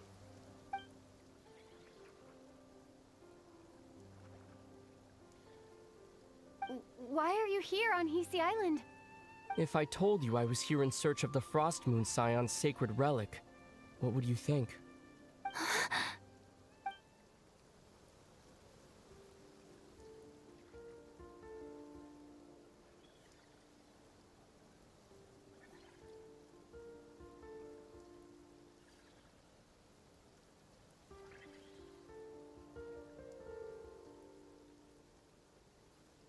Are you also here to uncover the truth about our past? That's right. What happened to us in the past? How we came to Teyvat? Why our spaceship crashed here? There are things I want to know too.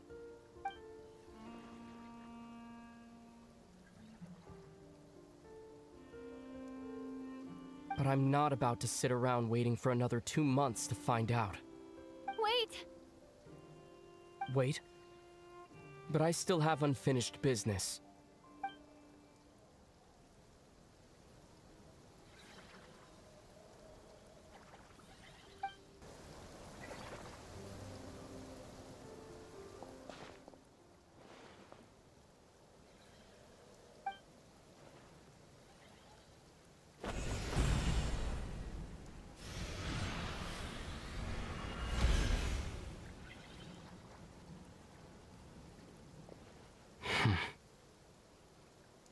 Hold on a second.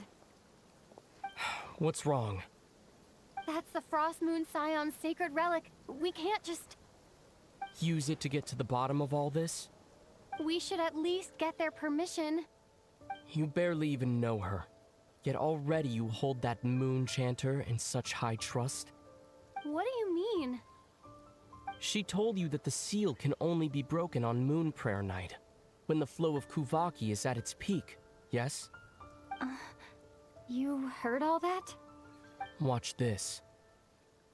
Huh? But... Get it now? She's been stalling for time. As long as the statue's base is imbued with sufficient power, the secret chamber can be opened at any time.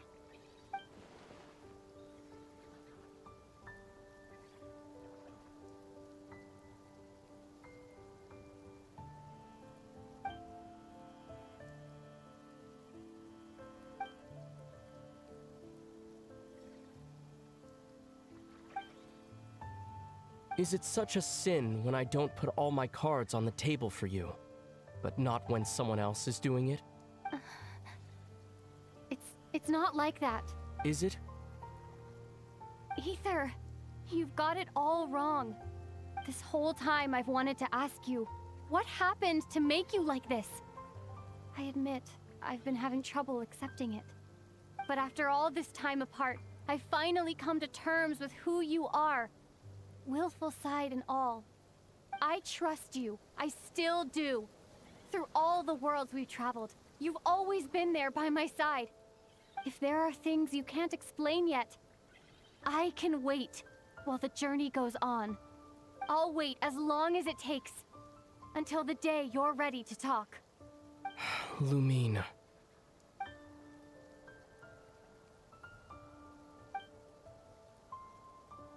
I'm not looking to borrow the Moon Marrow simply because of our past. It holds answers about the very origins of Teyvat.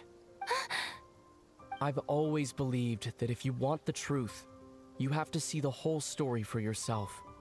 I'm not asking you to trust me, Lumine. Just don't try and stop me.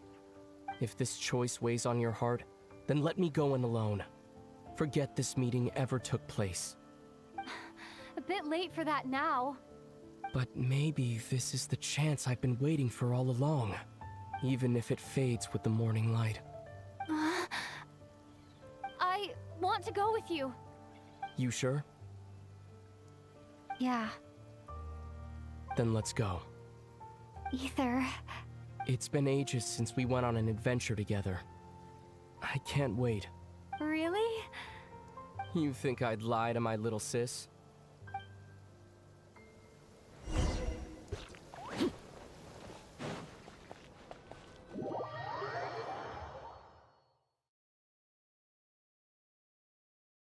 From what I understand, the path ahead is likely to be full of trials and challenges. A deterrence against intruders, and a test for those who truly seek entrance. Nah, I doubt the two of us will have any problems. I agree.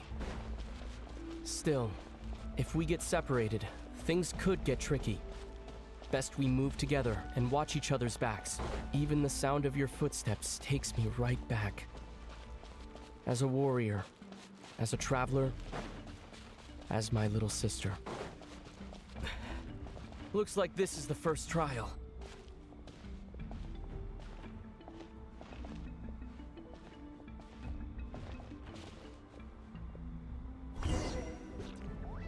Lumine, do you understand how Kuvaki works? How it exacts force through push and pull? Okay, I'll leave it to you then.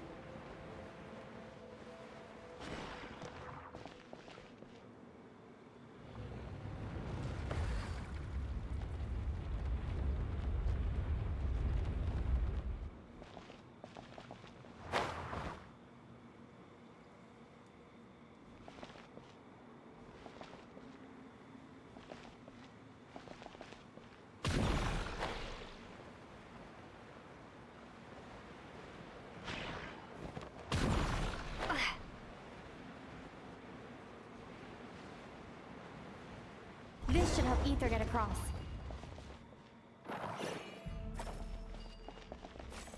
Ether!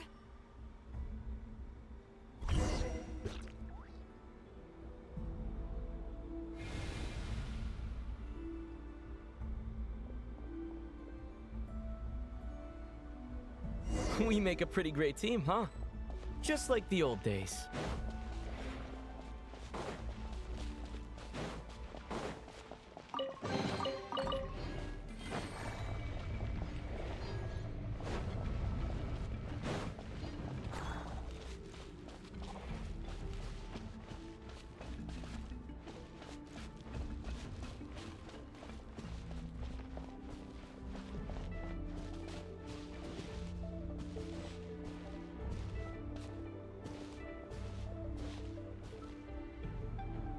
A wide open space. Must be in for a fight.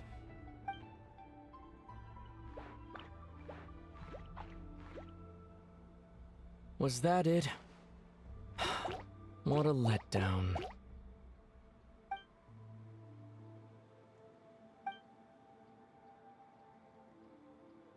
Lumine. What is it? Why are you looking at me like that? Those enemies were weak, were they not? Maybe it's because the trial's only just begun. Actually, I've got an idea. Why don't we have ourselves a little friendly competition? Let's see if your journey has made you rusty. You're on.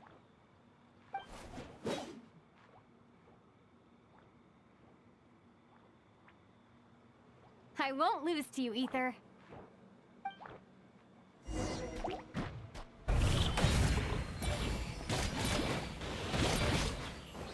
If memory serves, I used to come out on top more often than not. You sure you're all right?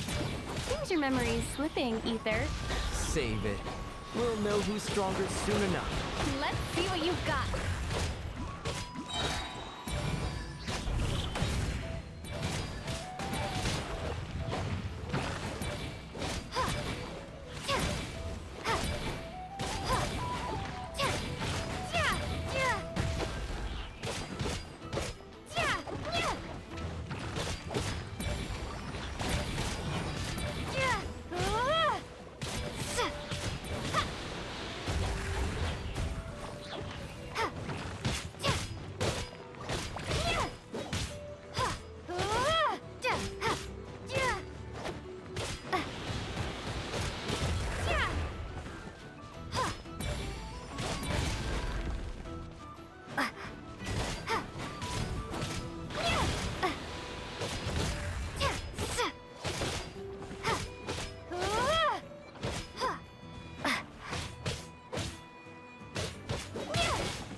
Been slacking off on your combat training? Or has no one been around to keep you in shape? No, I just wanted to let you win. Been too busy practicing your excuses instead, huh?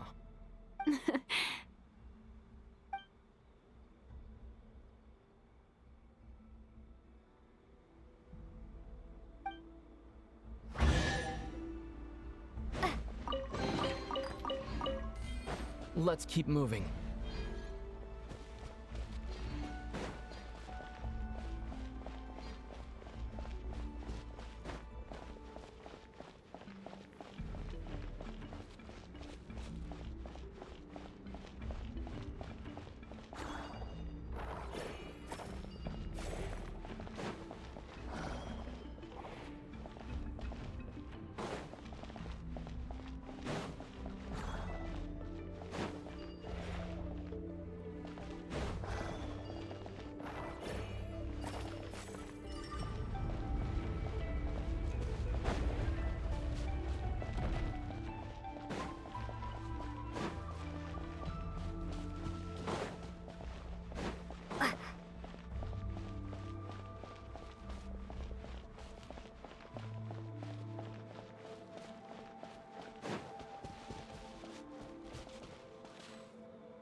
What is this place? No sign of any monsters. Feels like a ritual site, but something's missing. It's ahead, inside that thing that looks like a mirror. I can feel it, but maybe it's sealed within? Can you open it using Kuvaki? Apparently not. Do you think it might have something to do with the Frost Moon Scion's bloodline? Ether? If this is about strength of blood, what could possibly stop us? Let me give it a try. Why don't you check around for other clues? Sure.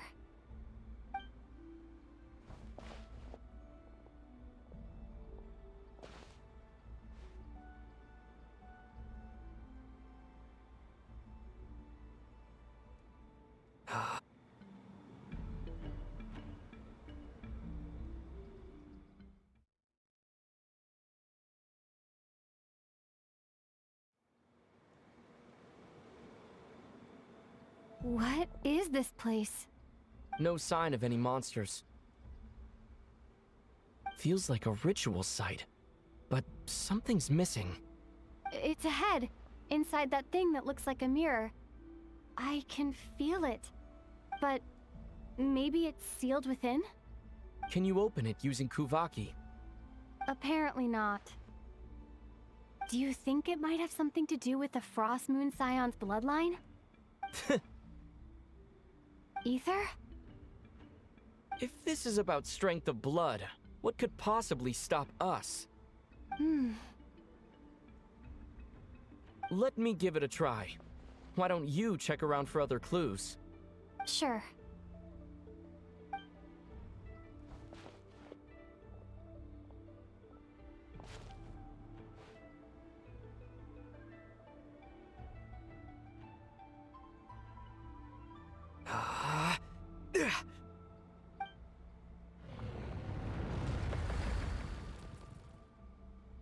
Found it. This should do the trick. Okay.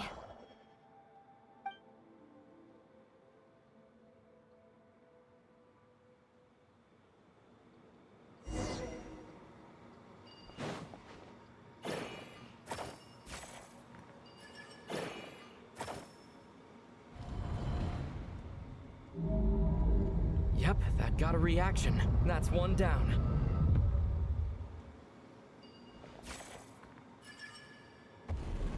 Nicely done.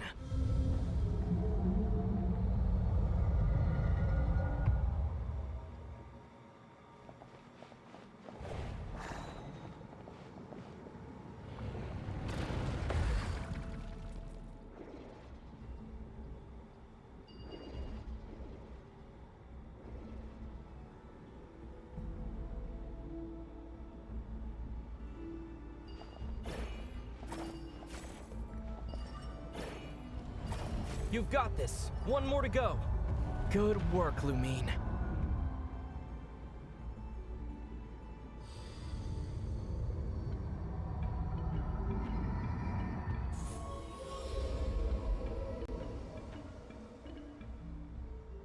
The door's open.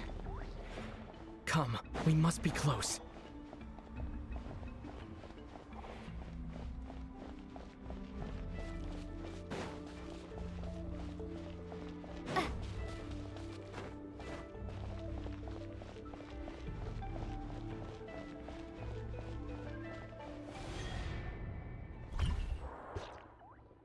Stay on your toes now. Have you considered that I might be the more experienced between us? Is that so?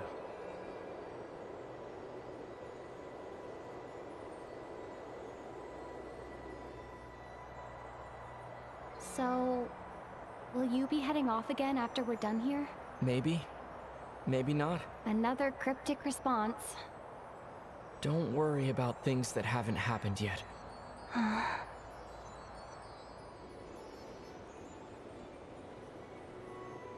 At the end of all this, what do you think we'll find? Whatever it is, we can handle it.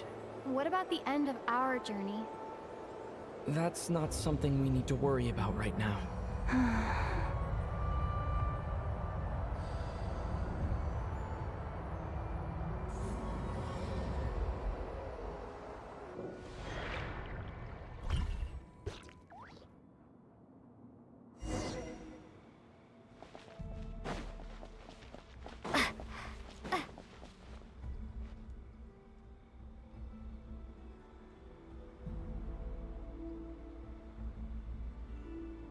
Looks like the final trial is just up ahead.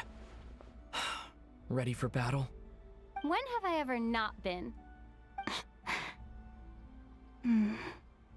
What's wrong? Going on an adventure with you side by side, it's been so exciting. But at the same time, it just feels surreal, I guess. Maybe because it's been so long.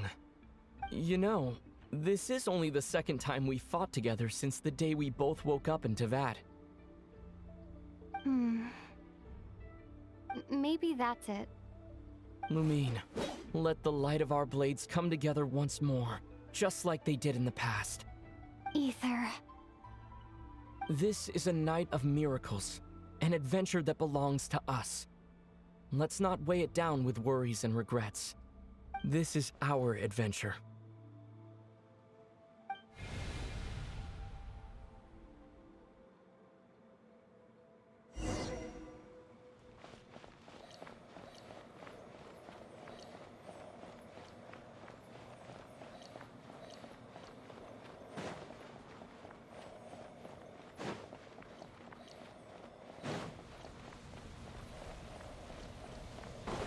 Here goes nothing.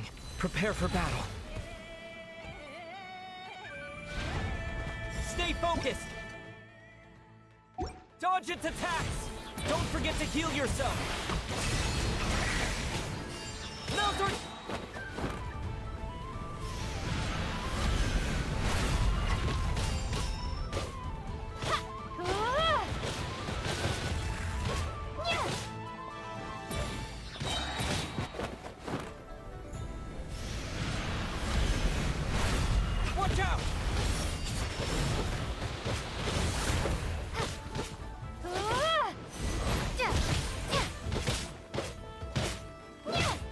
Finishing blow!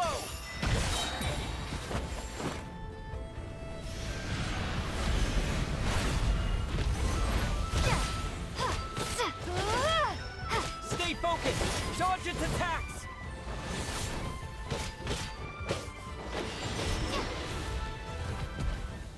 It's over. Nicely done. Flawless execution. Couldn't have pulled it off without your backup. Not too shabby at all. As for what you were saying, yes, I should have come to see you earlier. Or at the very least. Spent more time with me, going on adventures like this? Something like that.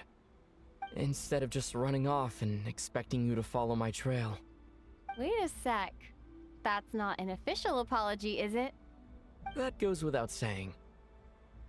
Come on, time to claim the treasure we came for.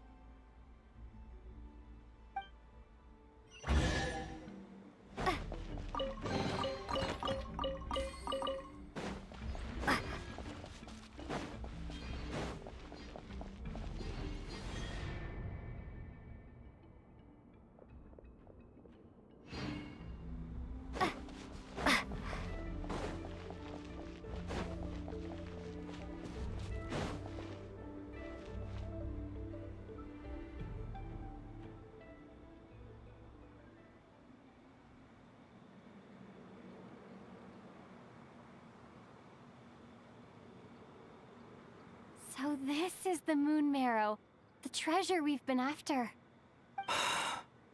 All right, go get it for me, Lumine. It belongs to me. What's wrong, Lumine? After everything we've just been through, you still don't trust me? Don't you want to know the truth too? Just like I do?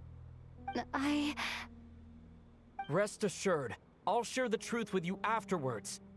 Now go, bring it to me.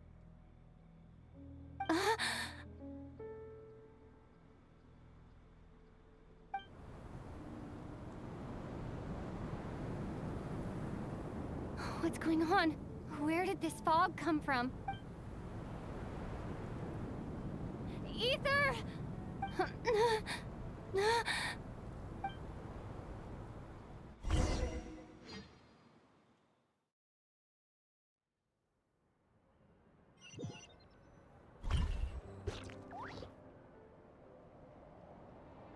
Ether!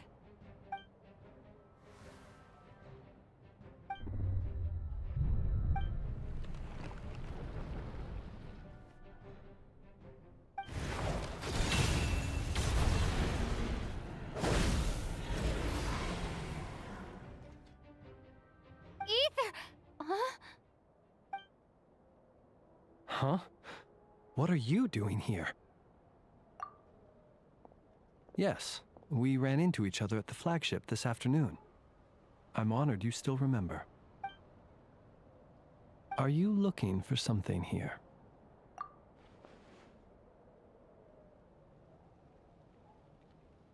And you just happened to end up surrounded by the Wild Hunt. Sorry, I did not intend to come off as pointing fingers. Indeed, perhaps our courses of action do not differ so greatly. Not exactly. We Lightkeepers are accustomed to patrolling at night. A long-held tradition, you understand. I was just passing by when I noticed that the Wild Hunt had struck. So I simply did what I am duty-bound to do. As a matter of fact, I just saw someone leaving in quite the hurry. Was that your companion?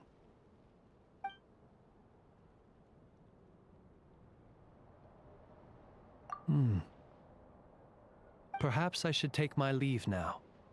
After all, my patrol isn't over yet.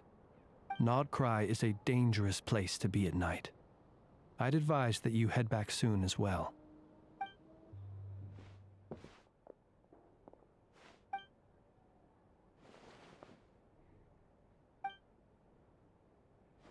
Paimon woke up and saw you were gone, so she made you a cup of berry juice to help you sleep. Her own secret recipe.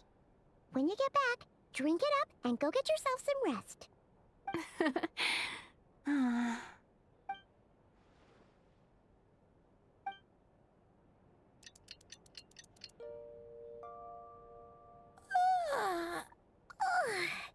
Good morning? If now still counts as morning. When did you get back last night? Did you sleep well? Good to hear. So, where'd you wander off to on your midnight stroll? Anything interesting to see in Nod-Krai at night? Oh, really? Come on, don't leave Paimon hanging.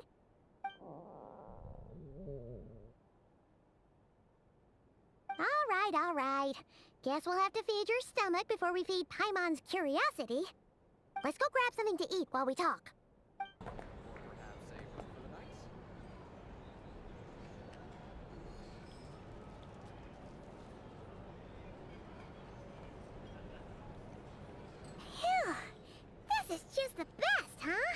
Free food, free lodgings. This Vark is friend for life material, that's for sure. Hey, did you hear what happened? Hear about what? You know, all that commotion over at the Frost Moon Scions. Crazy, huh? Huh? What happened? See what I mean? Completely oblivious to what's going on around you. The sacred relic of theirs. It's been stolen. Hey, slow down. Paimon knows you're hungry, but you don't have to worry about her stealing your food. At least, not today. What? Was it those Fatui? No idea, but the news has already spread right through Nasha Town. What did their high priestess what do they call her again? The moon something? Anyway, what did she say about it? What could she say? She's the one who discovered it was missing.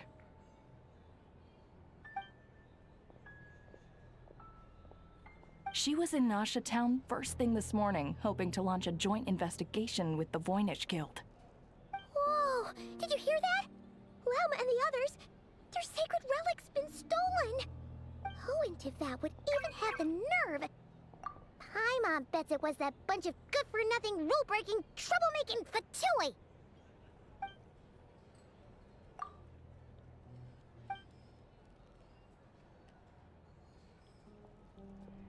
Huh? What's wrong? You feeling okay? A joint investigation? Good luck getting any takers. Unless there's some reward or a business opportunity to sweeten the deal. Same thoughts here. So just a few minutes back, she switched gears and headed over to the one place that might actually be able to solve this. The Curatorium of Secrets. You scared, Paimon! What is it? Huh? Okay, just... Hey! Paimon's not a baby, you know! Quit pulling her arm! Sorry to... Huh? There's no one here. But didn't they just say Lauma came this way a few minutes ago? No one except for a cat watching over the front desk. Excuse... meow? Are we supposed to check in here? No idea what that means. Is this Lauma's personal receptionist or something? Pretty sure she'd be the only person who could actually understand it.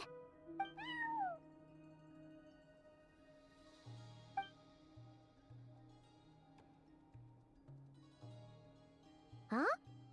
It's heading into that room! But why not? Like I told you already, that's just... Huh? Another client.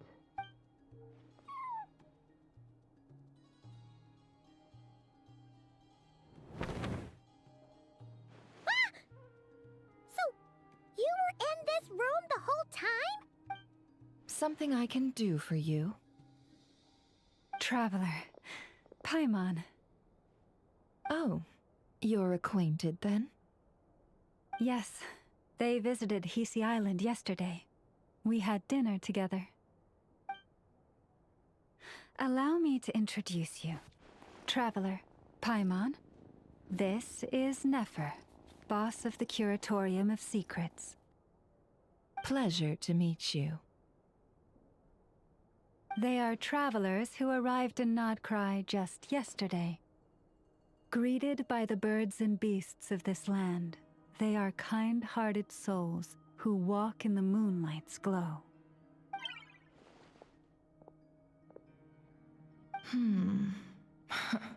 Interesting. Thank you, Lauma, but you need not have introduced them. They are great heroes, renowned throughout the nations beyond our borders. Oh, really? Do not forget, I deal in information. Just because most people in Nod-Krai pay scant attention to foreign affairs, that does not mean the same goes for the Curatorium of Secrets. They're the heroes everyone was talking about before. The ones who saved Natlan during the Abyss crisis.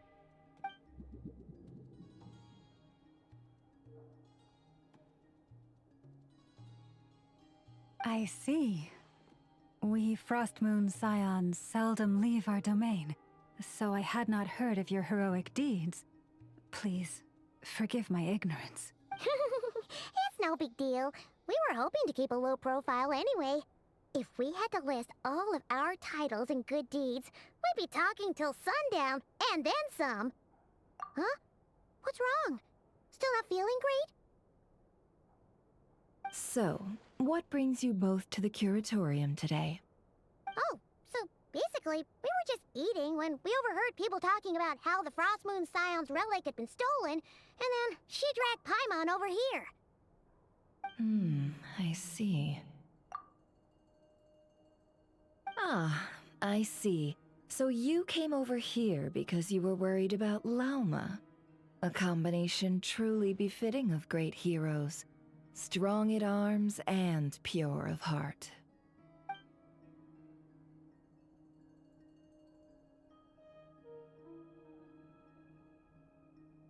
In that case, Lauma, I've got a suggestion.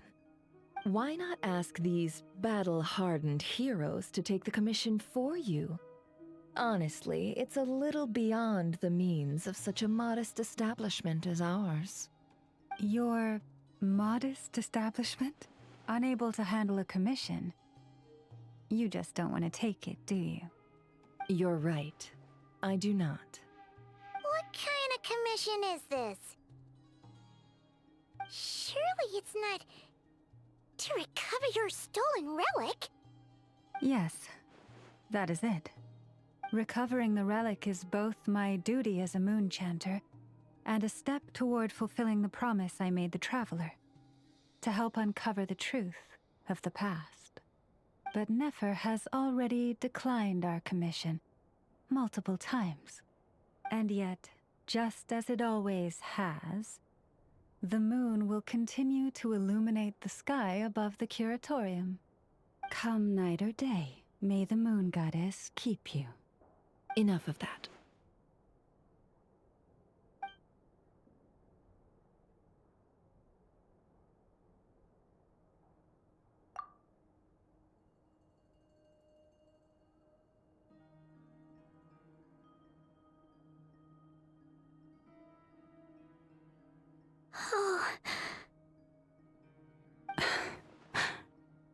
So, according to her, she never came into contact with the relic. So she suspects her brother may have taken it. I understand. The Frostmoon Scion's secret chamber has remained hidden from the world for generations. But the reason outsiders are forbidden entry is not only to prevent theft. Within the chamber lie ancient trials, challenges designed to test the worthiness of those who enter. To intrude without rightful cause is a most perilous act indeed. So please, don't be too hard on yourself.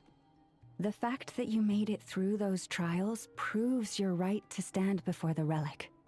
To put it simply, the Moon Marrow itself has deemed you worthy. No. Your honesty tells me everything. You never sought to take the Moon Marrow for yourself. As for what happened at the end, I suspect the chamber's protection mechanism may have been activated. Among those who entered the final chamber, there was either someone with impure intent, or else an abyssal presence.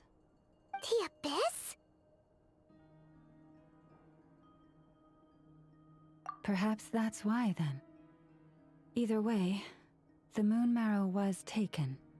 And I believe you. So the problem remains the same. I need to recover our relic. See? Didn't I tell you it would all work out in the end?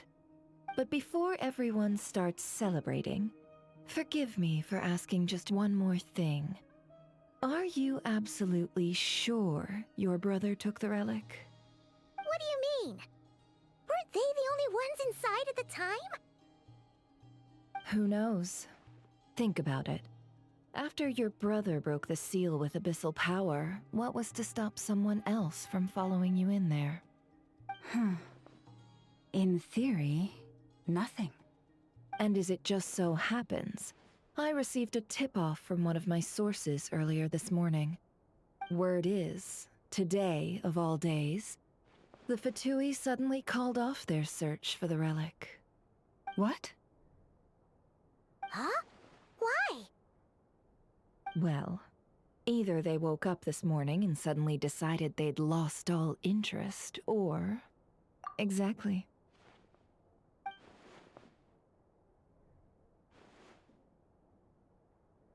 Are you wondering if your brother might be in cahoots with the Fatui? Which is why I asked, are you absolutely sure your brother took the relic? Or to put it another way, do you really know your brother?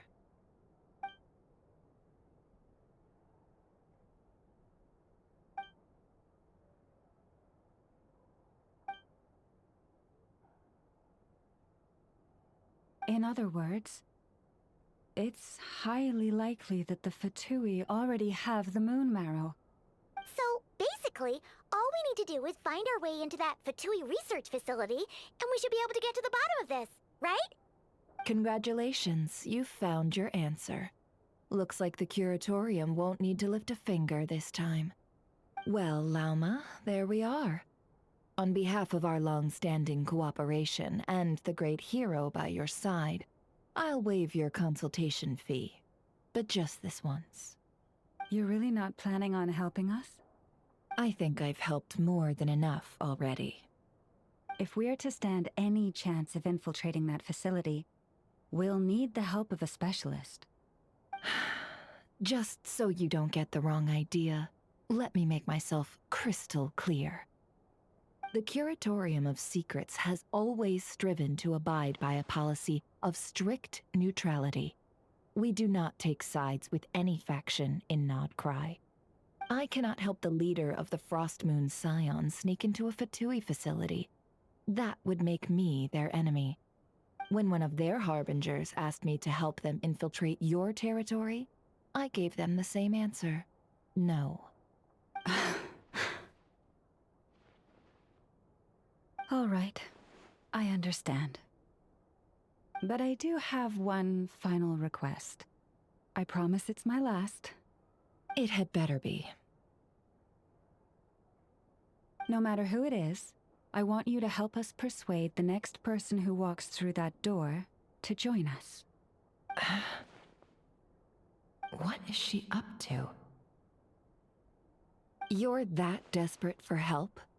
What if it's a member of the Fatui? It doesn't matter. You're welcome to tell them everything, even about our plans to infiltrate the Experimental Design Bureau. All I'm asking is for you to say one thing, just one thing to help persuade them. If you do that, I promise I won't ask you for anything else. Made up your mind? Fine. Fine, I'll play along with your little game. Besides, as long as I'm not personally involved, no one can accuse us of taking sides. Boss, I'm back!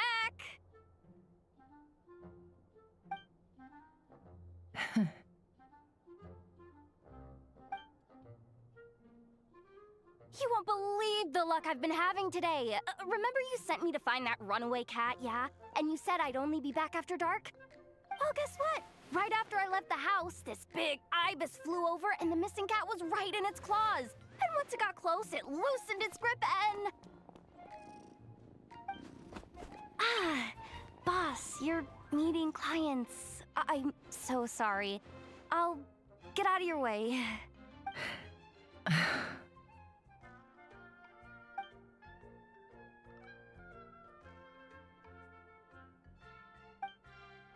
Yehoda, dear, come here. Huh? Me? Is something the matter? Oh, hi there. My dear Yehoda, I have a request. Yikes! Why does the boss sound so scary? Did I do something wrong? Would you be so kind as to accompany these 3 delightful clients of ours and help them infiltrate the Fatui's Kuvaki Experimental Design Bureau? What is going on here? Boss usually just says things like, hey, go do this, or you, go take care of that. Why is she being so scarily polite? And wait a sec, the Fatui's research facility? That's basically a death sentence. Made your mind up yet, my dear?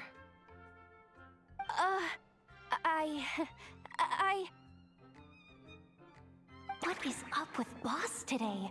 Am I supposed to say yes to this?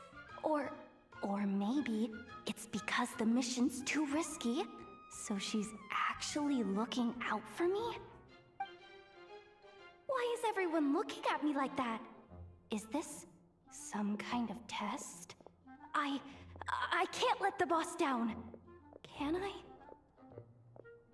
Have you made up your mind?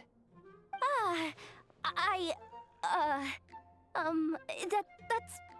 Sure, why not? Really? You really don't mind helping us?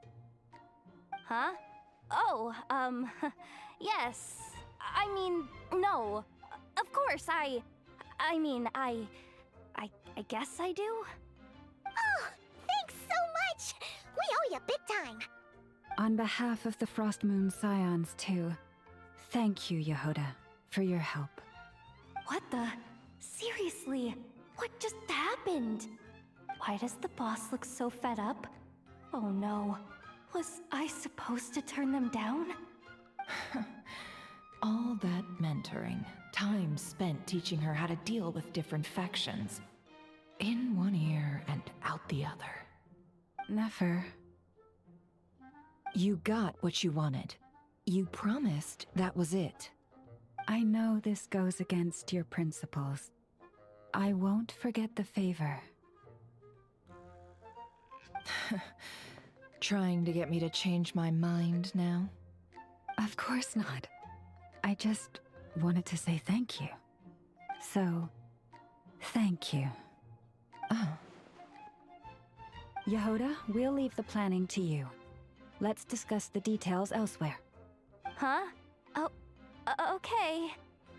Oh, what have I gotten myself into? Oh, by the way, Yehoda, before you go... What is it, boss? You're fired. Huh? Effective immediately. As in, this exact moment. The curatorium will take you back, of course, but only once you've completed this commission for our 3 clients. What? Is there some issue? Well, here's the upside. Without me taking a cut from your commission, you'll earn more. Seriously? Can someone explain what's going on here?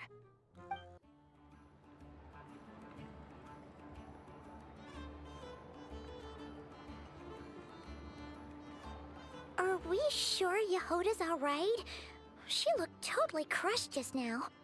She'll be fine. She's just in shock. But one thing's for sure. The Curatorium's professional standards are beyond question. The fact that she only requested 1 day to prepare says it all. As an apology, I'll ask my animal friends to help her out more often in the future. Also, thank you for being honest with me. It means a lot. Was it really, though?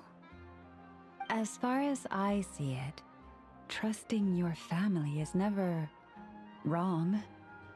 In this case, let's call it a misjudgment. But the truth is, we all make mistakes every now and then.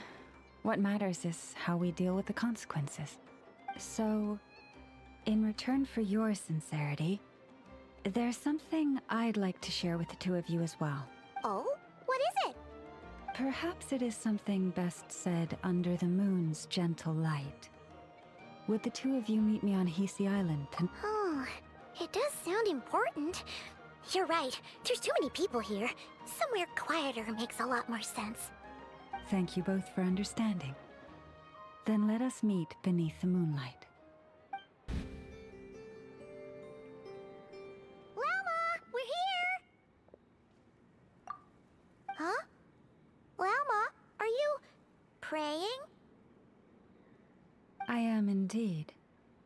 For the moment I was born, my people exclaimed, "Behold, eyes like the moonlit tide, antlers like the crescent moon, and blood that glimmers silver as the moon's reflection." From as far back as I can remember, I was revered as the Frost Moon's emissary and the Moontide Maiden. The first words I ever learned were prayers to the Frost Moon. The first gestures, those of our sacred rites. Wow, that must have been tough. Back then, I didn't know any better. It all just seemed so natural. The Frost Moon Scion's bloodline has long since begun to run thin.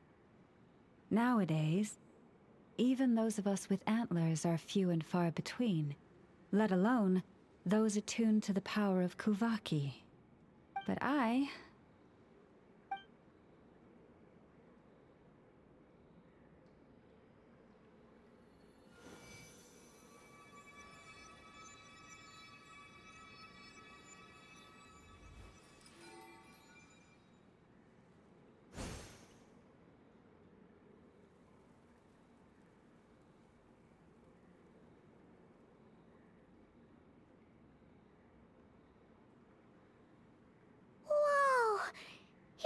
Antlers are so pretty.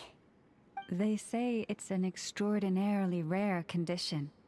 Once in a century, if that. I am unusually sensitive to the moonlight, as well as to the Kuvaki's ebb and flow. As a child, I could barely sleep because of it. Oh no! It was that serious? To others, fluctuations in Kuvaki are something you easily get used to, like a gentle tide lapping away at the shore. But to me, that same tide is a towering tsunami, a surging swell crashing against me. Of course, as the years went by, I learned how to suppress my senses and my power, enough to keep it all from overwhelming me. But because of that, I also had to walk the path of concealment. Concealment? From the moment I was first taught to pray, my kin would point up to the night sky telling me, "That, Lauma, is the Frost Moon, the last of the moons, the sole surviving truth." But I would ask them in response, why? Why can't I feel anything from it at all? Later, I came to understand that they simply could not tell where the real tide was coming from. They couldn't sense it. The true moon beyond the sky's veil.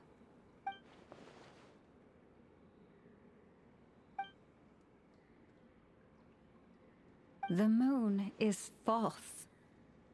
I reached that conclusion long ago, but there was no one I could tell, not a single soul. At least, not until now. Am I the one who's wrong? Is it the moon that is false, or my own senses? I asked myself such questions time and time again.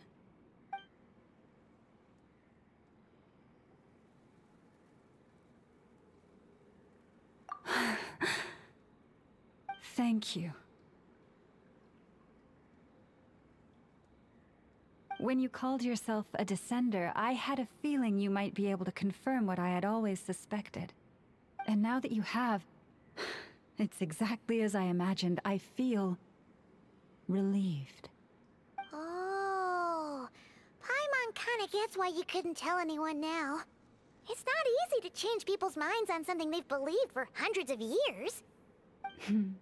That's what I meant by concealment. I knew too much, so I had no choice but to keep my people in the dark. Every prayer I offer feels like a lie to keep myself going.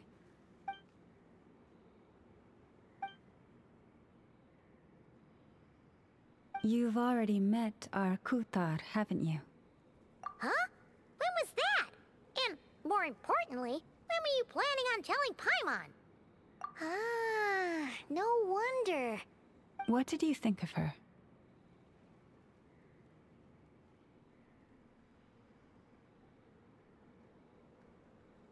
What exactly do you mean by up in the clouds? I understand what you mean. She is quite indifferent to the world outside herself. But I find it hard to hold that against her. Yes, it was shortly after the fall of the ancient moon's remnants. I asked her what the Frost Moon Scions meant to her, and why she left in the first place. Yeah? So, why did she? Perhaps it's better if you ask her yourselves.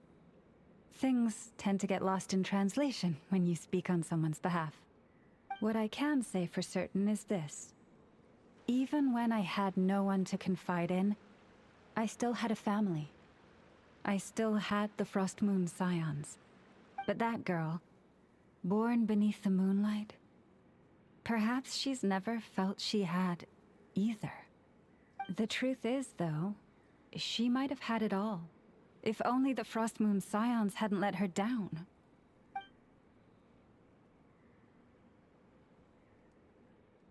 The Frost Moon Scions now walk a path of error. They offer their prayers to a false moon, and to a goddess who can no longer answer them. I want to change all that.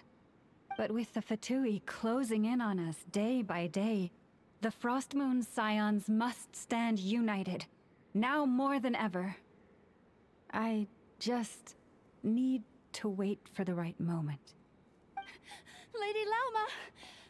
Lady Lauma! Cappy? Has Karina's condition deteriorated again? Traveler, Paimon, we'll have to continue this conversation later. We'll come too!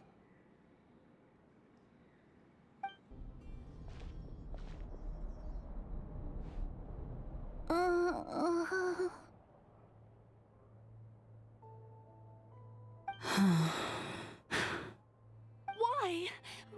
Did I do something wrong? I've been praying to the moon goddess every day. Why isn't she getting any better?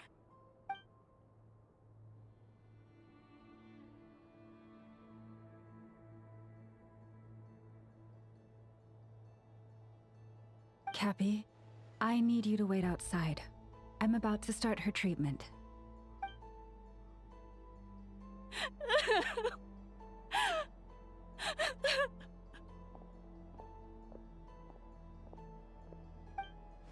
Is there anything we can do to help? Just don't be alarmed by what you're about to see. And please, don't let her mother see it.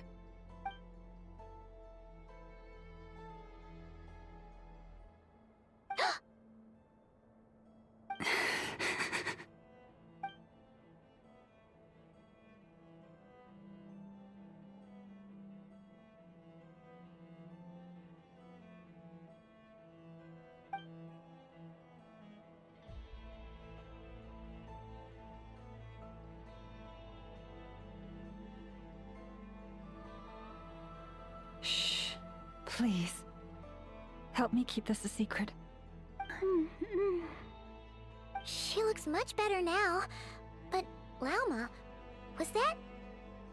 A medicine prescribed by a local doctor. For ordinary people, my blood has the power to counteract any adverse reactions to Kuvaki.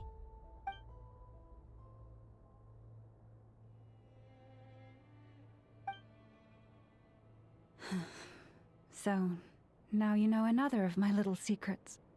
I had hoped to guide the Scions out of error before Karina's illness reached this stage, but clearly, I was too late. My life is as hidden from sight as the far side of the moon. Yet people only look to the bright side for guidance. If the day ever came when the two sides were reversed, could they truly accept it?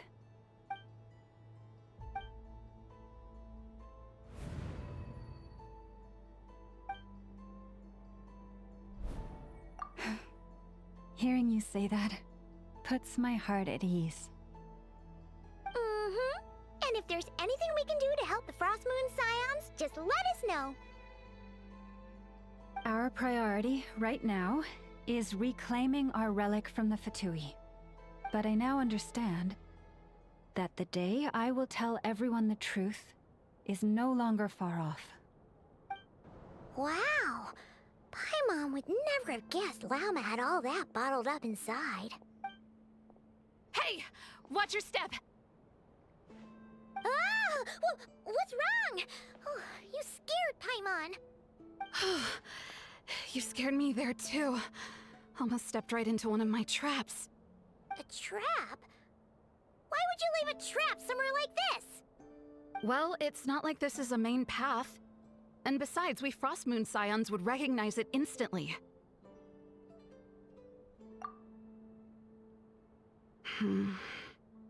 Alright. You don't seem like you're with the Fatui, so I guess there's no harm telling you. Lauma asked me to set up these traps to keep the Fatui at bay. Oh! Come to think of it, their 3-day ultimatum is almost up now. Yes. Hopefully they'll back off when they realize we won't go down without a fight. Oh, you've done a lot for the Frostmoon Scions too, just like Lauma.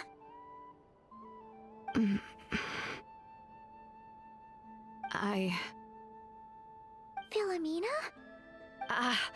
It's nothing. I was just wondering if any of this is really worth it. What do you mean? Our people. So many are stubborn, stuck in their ways, clinging to a truth they refuse to even question. Do they really deserve everything Lauma's doing for them? Afraid. Huh. I suppose. Maybe you're right. No. I shouldn't be saying this. Just forget it, okay? Bye. Huh?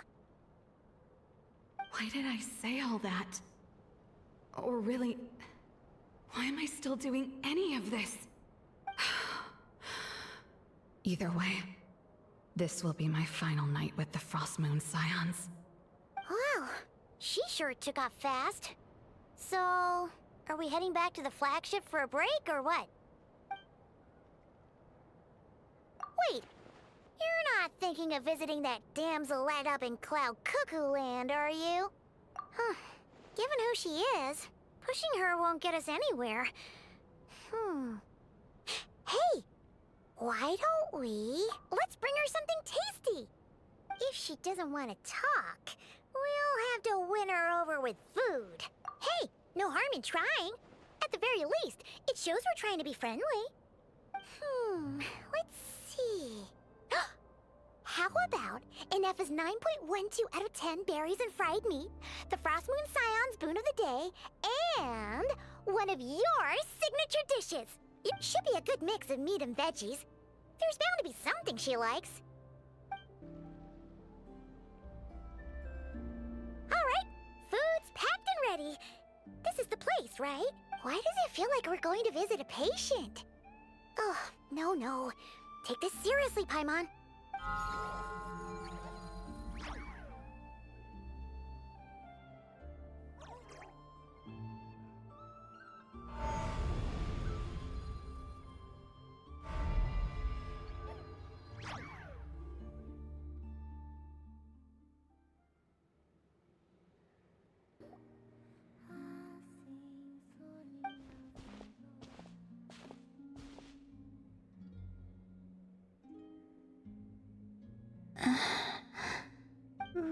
Remind me, who are you again?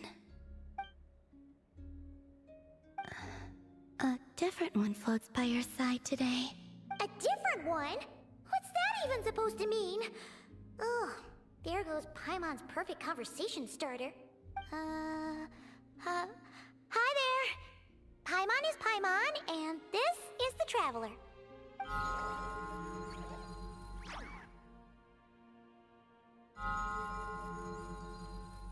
Oh, there you are.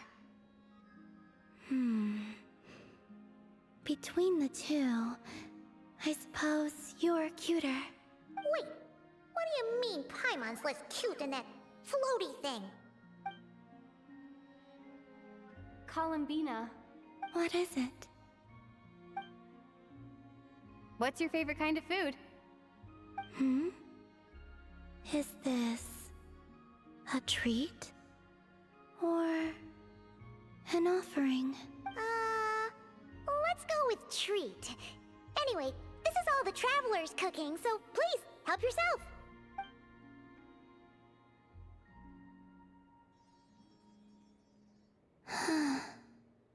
Oh, that wasn't exactly a yes, but she didn't turn it down either. What could she be thinking?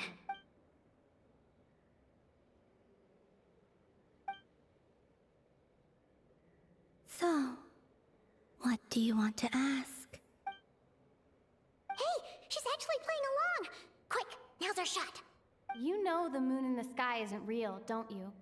I know there is only one moon in the sky. It is simply that some can see it, and some cannot. What does it mean to you? The missing prologue.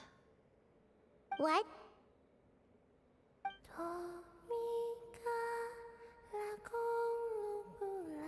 Huh? What does that mean? Isn't she going to explain herself? Can you tell me more about that melody? You were humming it last time too. It must be important to you.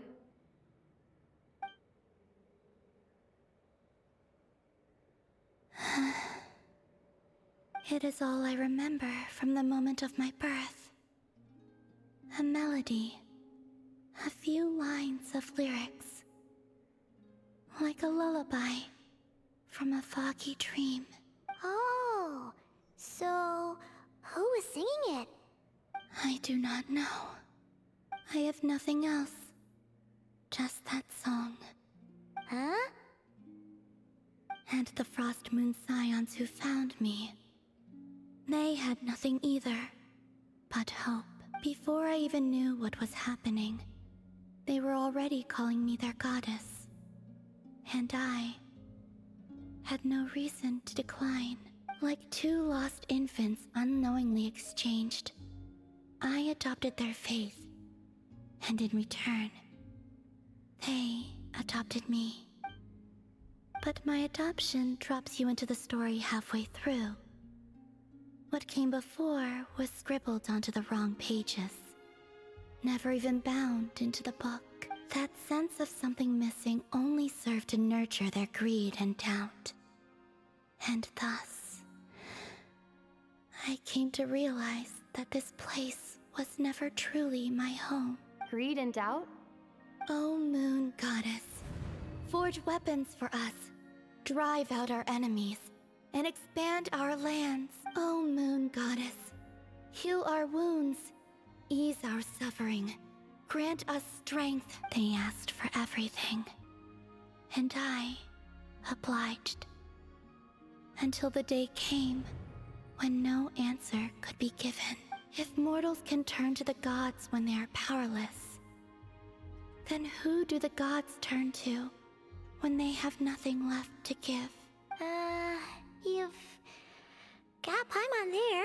In those days, the Frost Moon Scions cared more for faith than for truth. Reality rewrote the sky in words I could not understand. I did not want to read a tampered version, so I simply stopped looking.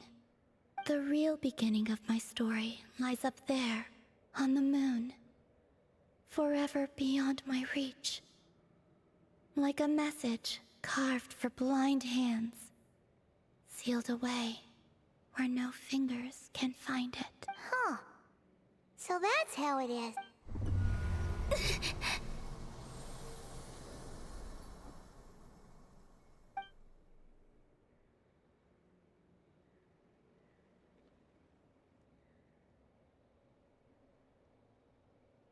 What's wrong?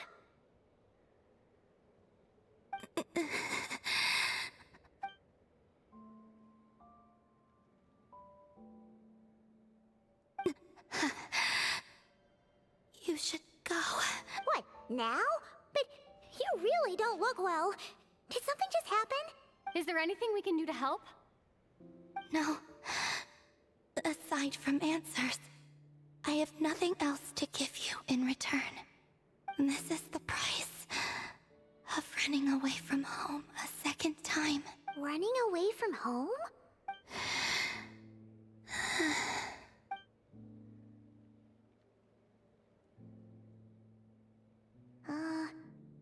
Is she heading towards the food? Did all of Paimon's questions make her hungry? Do you still have many questions? I know I should offer more in return for your kindness, but I'm feeling a little worn out. Oh, we're so sorry about that. But Tsaritsa was right. Freedom always comes with a price. She said I could treat the Fatui as a second family, a second home. But in the end, they were no different. All they wanted in truth was my power as the moon goddess. I'd rather not dwell on such unhappy memories.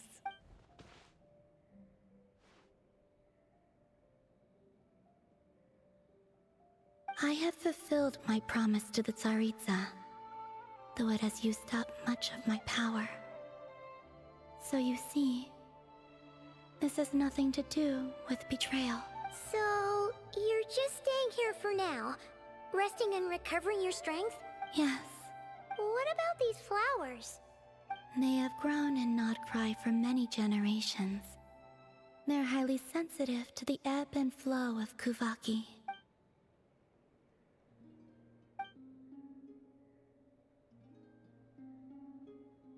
At times, I thought about using that relic the Frost Moon Scions had hidden away. I could sense the power within it, but going out is such a hassle. People might see me, and I promised Lauma I wouldn't show myself to anyone. Besides, I know it's gone now anyway. Really? Lauma asked you to stay in hiding? Uh-oh, she's looking back at the food again. But Paimon's still got some little crumb cookies here. You could have these for dessert if you wanted. Lauma said she wishes to change the Frost Moon Scions, which is why she asked me to stay out of sight. I don't really understand what she meant, and to be honest, it's not something that concerns me. But I wasn't planning to see anyone anyway. If they found their way here themselves, that's hardly my fault.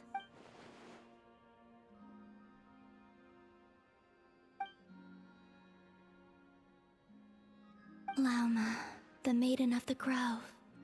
She is quite unlike any Frost Moon Scion I have ever met before. After hearing my story, she actually apologized for how the Frost Moon Scions treated me back then.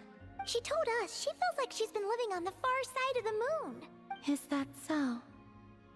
I actually got the opposite impression. She's been keeping her true power hidden away, afraid that people might be dazzled by its brilliance, and that they'd no longer be willing to look her way.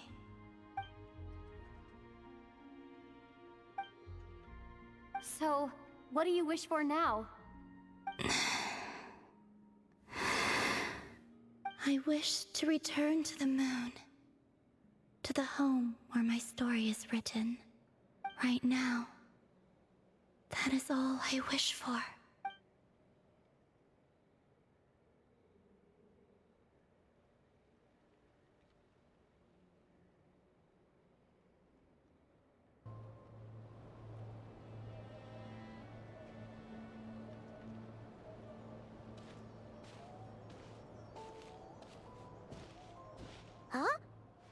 here by yourself, Lauma.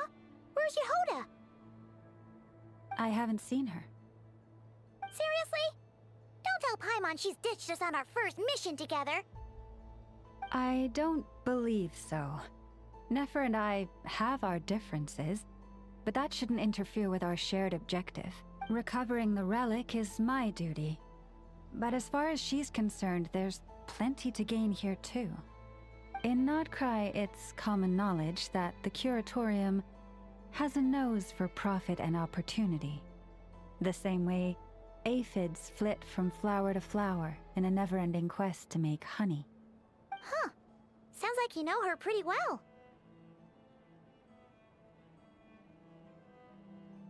Still, Yehoda sure is taking her sweet time.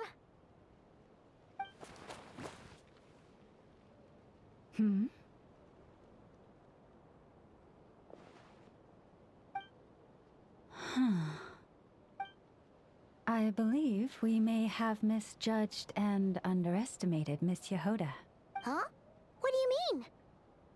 As a former employee of the Curatorium, I'm confident that she possesses both professionalism and integrity in ample measure. Huh? Ah! What was that noise? The sound of a wavering conscience, perhaps? Ah! Whoa! Something just fell down. Hello, everybody!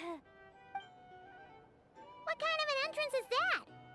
Wait a second. Have you been hiding nearby this whole time? Yeah. I was just, scouting things out from up high. Darn it. How did Jane Doe even notice me up there? I can't believe I'd only realized I'd run out of smoke bombs this morning. What if something goes wrong inside? How am I supposed to make a quick getaway now? Thought I could just hang back and wait for the clients to get cold feet. But nope. Turns out they're all completely fearless. Don't they know how scary the Fatui are?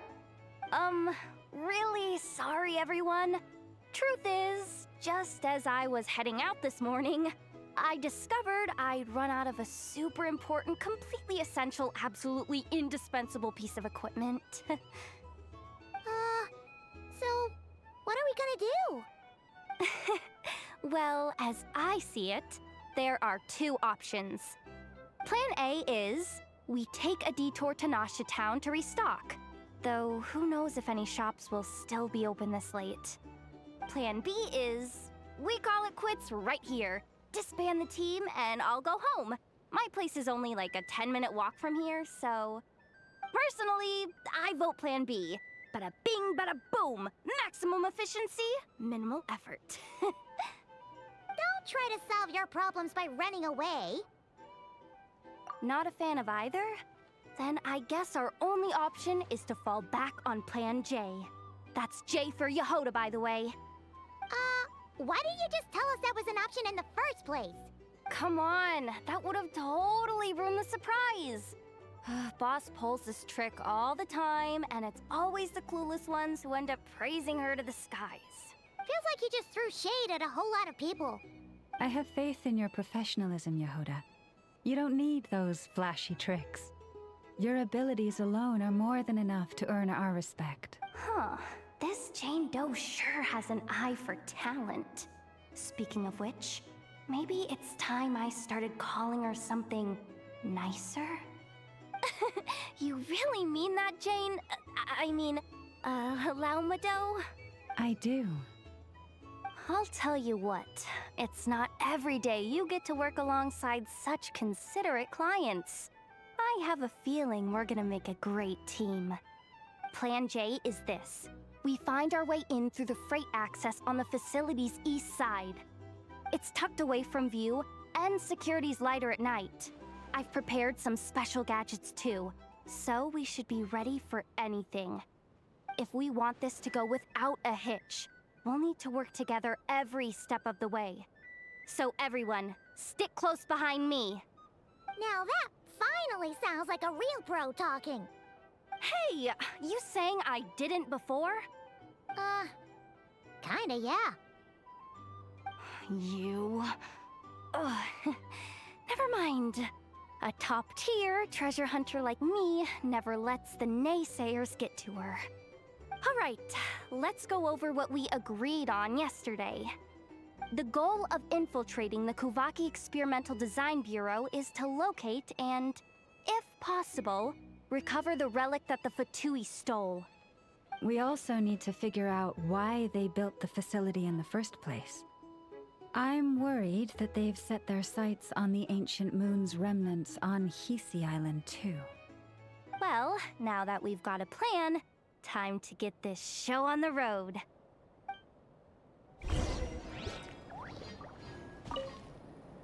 Everyone ready? Yeah? Then, let's move. All right then, let's get this job done. Go, go, go!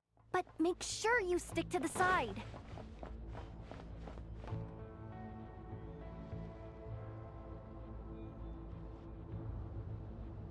Just as I thought. There's a gate controlling access from the outside. Good thing I brought this keycard, huh? Well, technically I stole it. But no need to tell them that, right? Blame that chump who thought it was a good idea to get wasted at the flagship during work hours. Ooh! Is it top-level clearance? Of course, that goes without saying. Let me read it out loud for you. Fatui Experimental Design Bureau number 183574, maximum clearance, maintenance intern. That doesn't sound very top-level to Paimon. Never underestimate interns. Even the most legendary of thieves started out as rookie pickpockets, you know? Besides, if it wasn't for this person's selfless generosity, we wouldn't be able to just waltz in like this, would we? Feels like you're trying really hard to change the subject. Allow me to teach you the first rule of treasure hunting. First and foremost, use every resource at your disposal.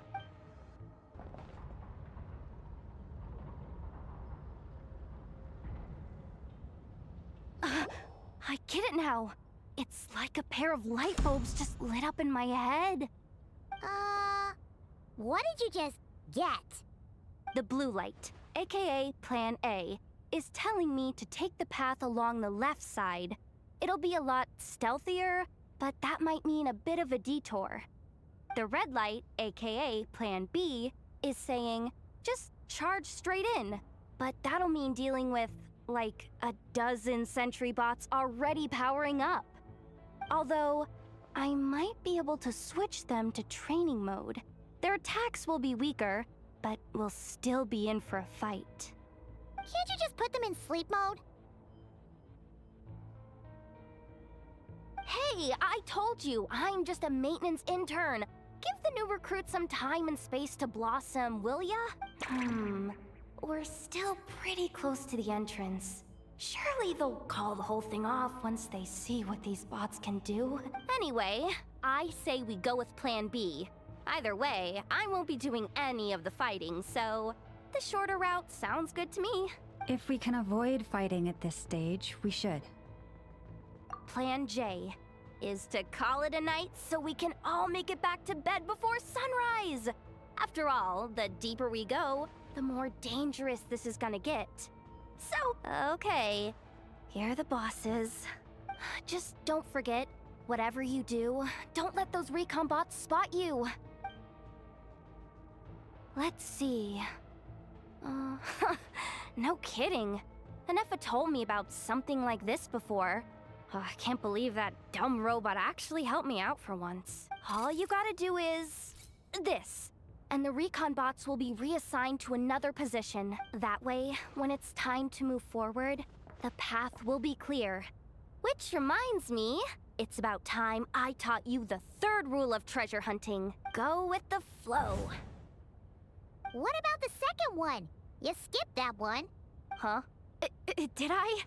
Oh geez, must have gotten them muddled again. I mean, the second rule is exactly the same as the first. Guess that's what you meant by going with the flow, huh? No chatting while we're sneaking in.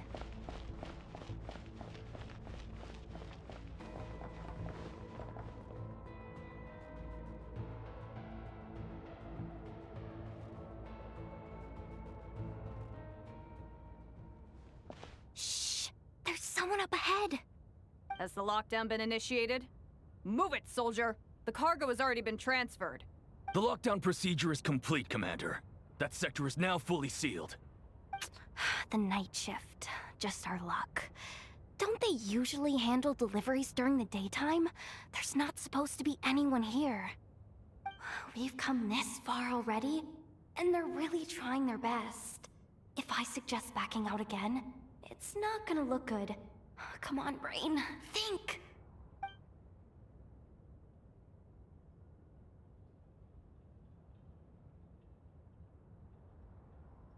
Got it! The freight shaft to the upper levels. We might have a shot there. Let me see. Huh? The recon bot in the middle's not responding? A double lock failsafe? We've been outfoxed! Stay calm. Stay calm. One step at a time. Let's just find a way across first. Huh. What do we do now? There are guards here, too! Don't worry. Bots are way easier to deal with than people. At least their behavior is predictable. First, let's find a safe spot to land. Good. That spot shouldn't draw their attention. Let's go. Let me just try something. Maybe I can use the terminal to command them to move out of our way. Security verification? With 10 questions? Are you kidding me? You really trust me that much? Fine. I'll do my best. But just to be clear, if I can't answer a question, I'm backing straight out of the terminal. No way I'm risking triggering any sort of alarm. Come on, Yehoda. You can't give up now. Question 1. What is our motto?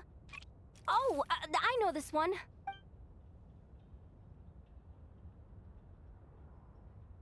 Question 5. The name of the harbinger in charge of this facility. Let's go with, Sandrone. This one should be... the Pale Star Edict. I've heard one of Boss's informants mention that before. Final question. Enter employee ID. And it's timed?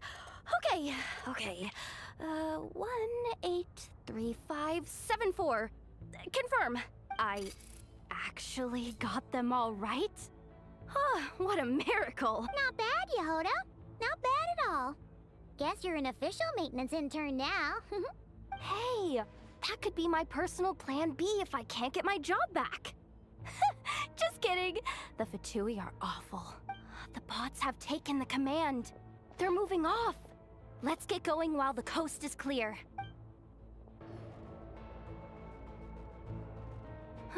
Didn't think they'd even cut off the supply of Kuvaki. They're being really cautious. If we can somehow divert some emergency power into the system, we might be able to force boot this thing. What do you mean by force boot? How do I explain this?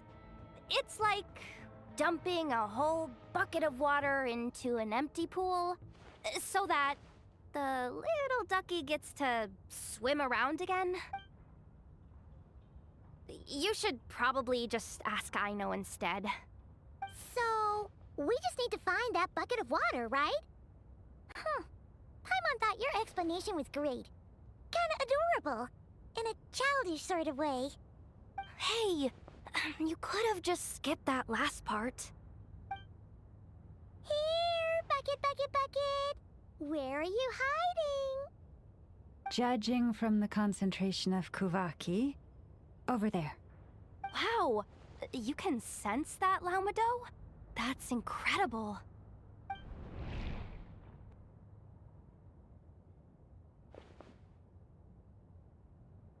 Let's move the recon bots above them out of the way first.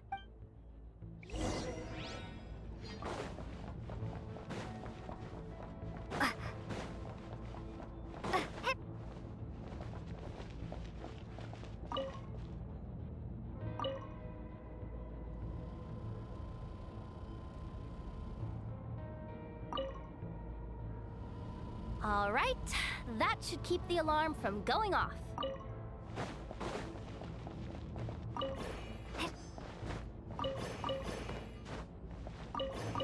Time to plug in the charging component.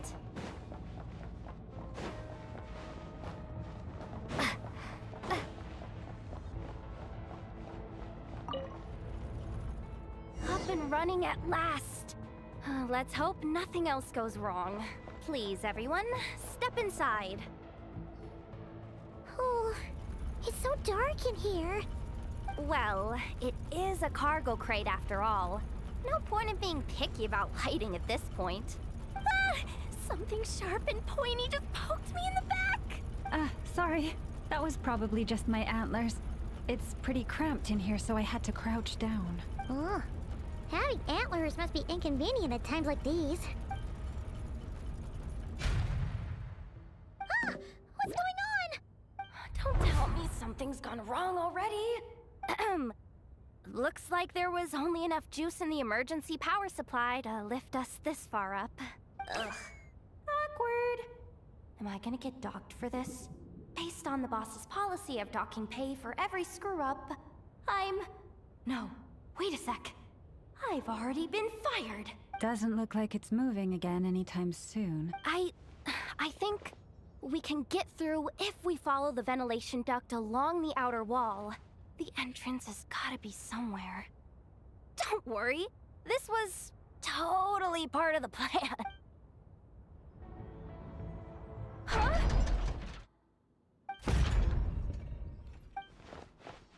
Yehoda? How'd you end up outside? Looks like she slipped out at the very last second, just before the gate shut. Impressive reflexes, I must say. Though I'd expect nothing less from a former employee of the Curatorium. I'm so sorry. That was pure survival instinct. I didn't mean to ditch you. Anyway, you guys just stay where you are. I'll figure something out.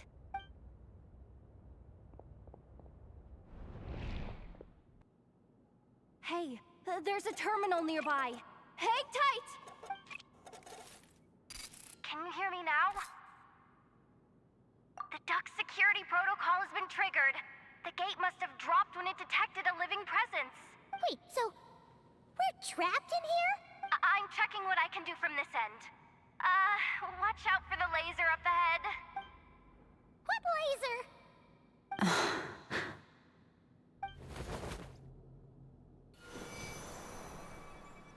Oh, we see it now. Good thing we didn't move. Got it. I think I understand the situation. Hang in there. Just one moment. This is killing me. But I think I've got it. I can try adjusting the direction of the Kuvaki flow inside the duct. If I've got this right, you might just be able to dodge the lasers by utilizing the Kuvaki's pull in reverse. Oh, Paimon thinks she gets what you mean. But I can't see where you are from here. So I'll need your constant input. Just tell me what to do. I'll follow your lead.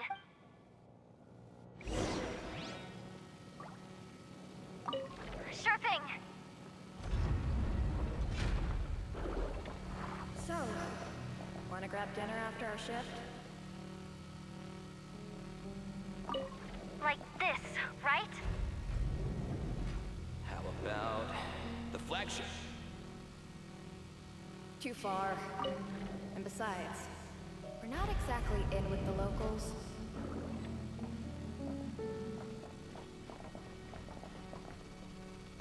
Okay. Then how about the staff cafeteria? Brimming with bright ideas, aren't we?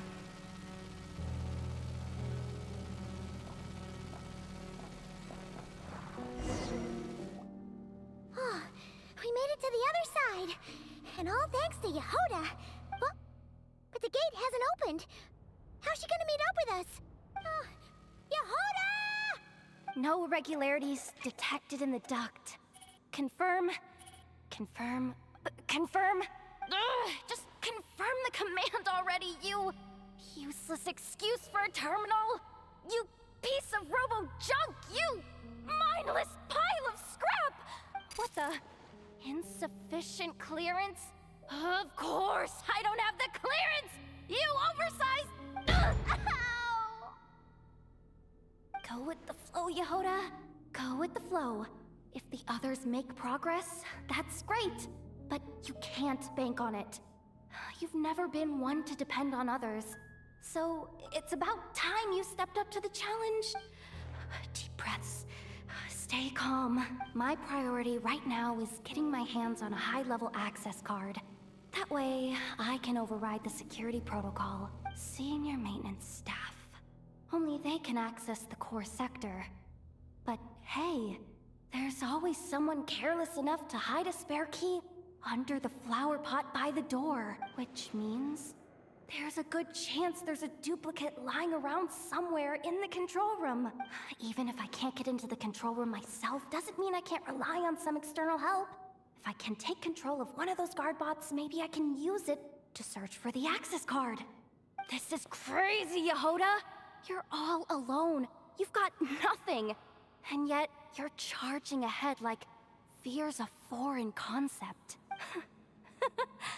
Maybe that's exactly why. 'Cause I've got nothing left to lose! Confirm! Am I a genius?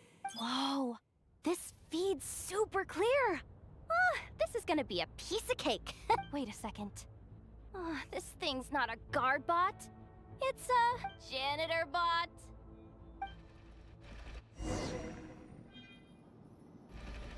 You think Marionette even knows what we do down here? She seems to spend all day either holed up in her lab or out doing the rounds.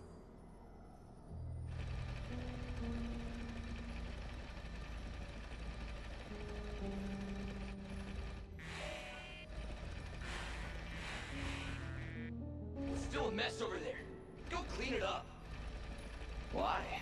Planning to skim a little off the top? No, nothing like that.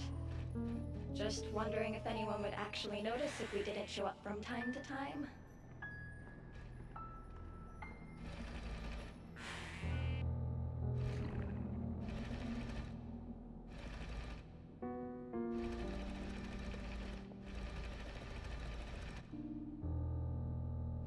Let me see.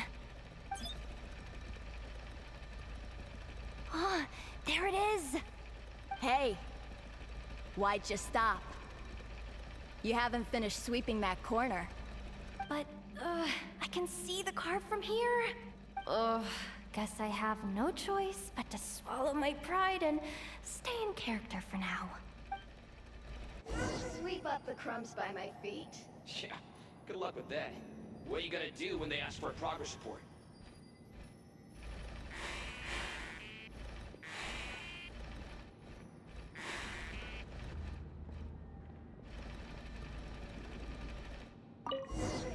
There's coffee stains at the bottom of the steps. No slacking! Sucks, though. Finally sent somewhere warmer than Snezhnaya, yet we barely get to see the outside world. Gotten rid of the dust behind the door yet?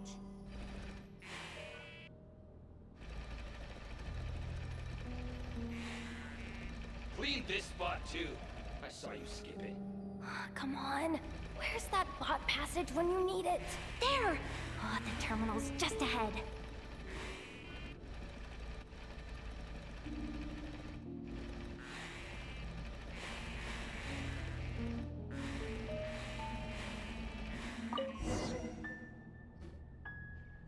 Will Yehoda be okay? Paimon? She said she'd use every resource at her disposal, so let's have some faith in her abilities.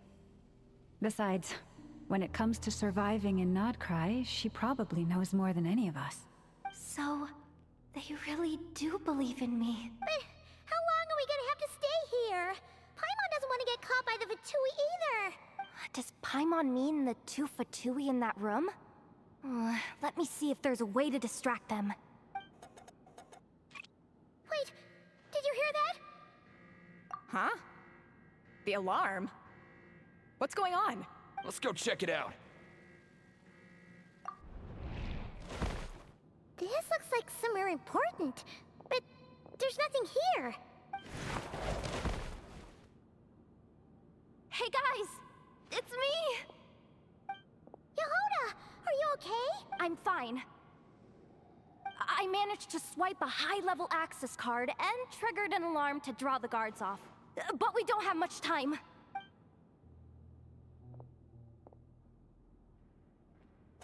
All right, looks like we can control the elevator. Come on, hop in. Let's take it further down.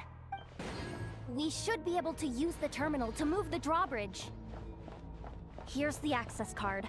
I'll keep watch while you handle the controls.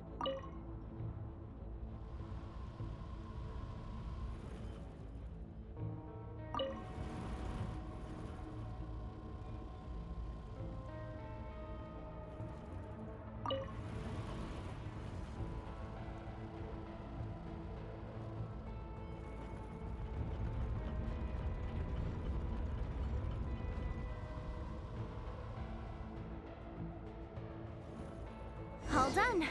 Let's keep moving. There's no one here. That's good news for us. Let's head inside. Looks like a rest area for the Fatui's Oprishniki. Huh? The terminal's still on?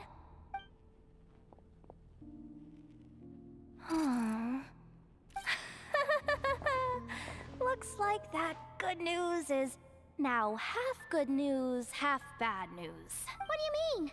Well, it seems like that alarm I just triggered was so high level that even the guards in the rest area went to investigate.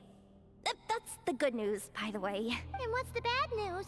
The bad news is that once they realize it was a false alarm, they're bound to circle back and check this floor. And then we're toast. So we've got to move fast here.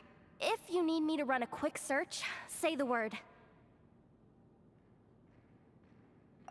Good idea. Pulling it right away. Wow. What's with that huge hollow structure down below? That might just be it. Secluded, out of the way. Exactly the sort of place they might be keeping the relic. Analysis of Kuvaki extracted from the moon marrow suggests that its energy core bears some close relation to the power of the former Three Moon Sisters. It is suspected that there is a link between the Frost Moon Scion's hidden relic and the shattered remnants of the Eternal Moon. Come on, none of this is important right now. Just tell us where you hid the darn thing. Access denied. You do not have permission to view this data? Even with a high-level access card? Who does have permission then? 264 pages! What is this? A novel? Can we just skip to the end? I'm flipping through it as we speak. Kuvaki. A weapon. Seems like the Fatui and Snezhnaya are trying to harness the power of the Light Realm to build some kind of weapon. The target of which is, seriously, insufficient clearance? Again? Looks like that's about all our current clearance gives us access to. Based on what we know so far, it seems like the rest must be hidden inside that massive hollow beneath us. I could sense something beneath the water down there. Something unsettling. If they've gotten their hands on the moon marrow, odds are it's hidden down there too. And here I thought we were almost done. But nope, we're going deeper and deeper into the danger zone. Chin up, Yehuda. Once this job's done, you're buying yourself the biggest Nod-Krai and hot dog in town. Deal's a deal. Watch out for that defense bot! It's aiming right at us! You'll have to use Kuvaki to deflect its attacks back the way they came!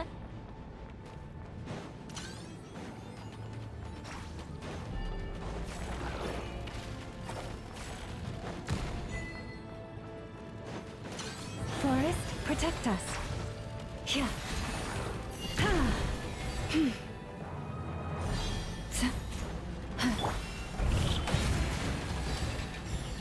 Yeah. Yeah.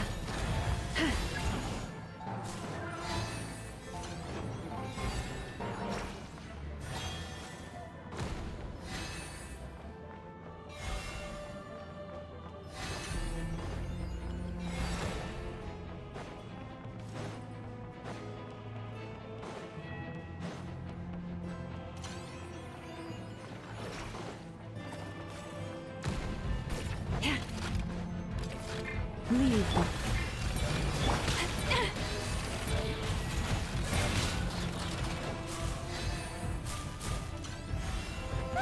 Its attacks are getting faster!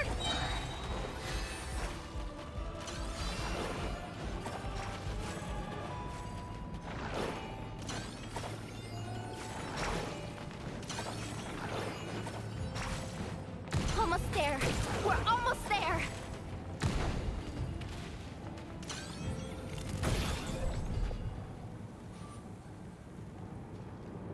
It's finally down. Quick, let's hurry down to the lower level before we're spotted.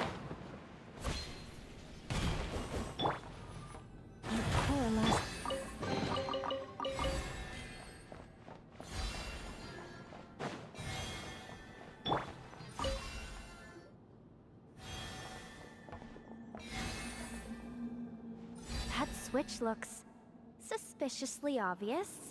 No way I'm pulling that. But you guys, go ahead. Hey, you spotted it first. Shouldn't you be the one to pull it? Not a chance. I'm just the guide, remember? At most, I'll help you look for an escape route. They don't seriously think pulling this thing's gonna lead to treasure, do they? I'd be amazed if it doesn't set off an alarm. Besides, I didn't even bring my smoke bombs. Which reminds me of the actual second rule of treasure hunting. Better safe than sorry.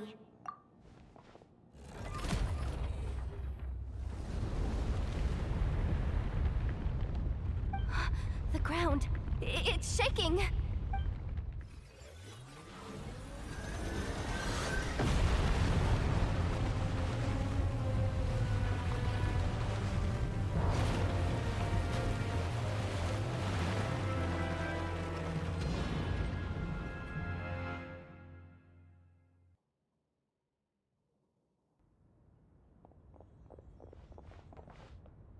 Wait, did the surface of the water open up? This is bad. This is really bad. I'm getting put on the Fatui's blacklist for sure. Don't worry, Yehoda. You've helped us so much. If they try anything, we'll protect you. Aww. Come on, I was just kidding. I'm tough, okay? Just haven't had the chance to show off my fighting skills yet. Me, afraid of the Fatui? Ugh, not a chance. I suspect the relic is hidden down below. Yehoda, your commission ends here. I am truly grateful for everything you've done for us. You don't need to put yourself in any further danger. I'm coming with you. This has nothing to do with the commission, or the danger, or whatever. This has already gotten way out of hand, so I'm coming too. End of story.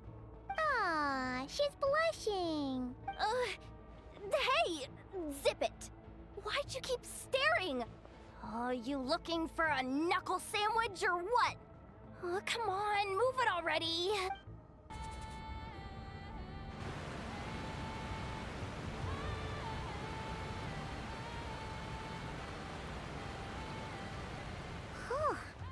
It's really deep down here. What is this place? We're standing on another fragment of the ancient moon's remnants. So this was the source of the Kuvaki I sensed earlier. Wait, what? So the Fatui had it hidden underwater this whole time? This gigantic thing? Yehoda, you've been kind of quiet since we got down here. What? Me? Have I? It's nothing. Really. Ugh, we're doomed. How are we even supposed to get back up from here? Oh, my grappling hook's not nearly long enough. And if someone spots us here after all that commotion, we'll be sitting ducks! Oh no! That door's opening! Please don't say it's the Fatui! No, please, no! We finally made it here, and we're so close to getting the job done! I didn't risk my neck just to die before I've even had a chance to spend my reward!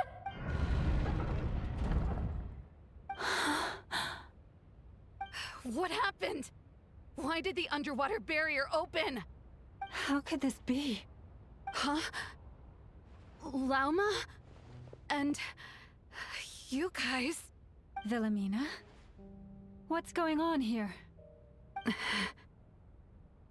Looks like... there's no point trying to hide it anymore. Well, what are you talking about? I thought you might come, but I didn't expect to see you here so soon. Forget it. The Moon Marrow isn't here. You... joined the Fatui? Yes. When?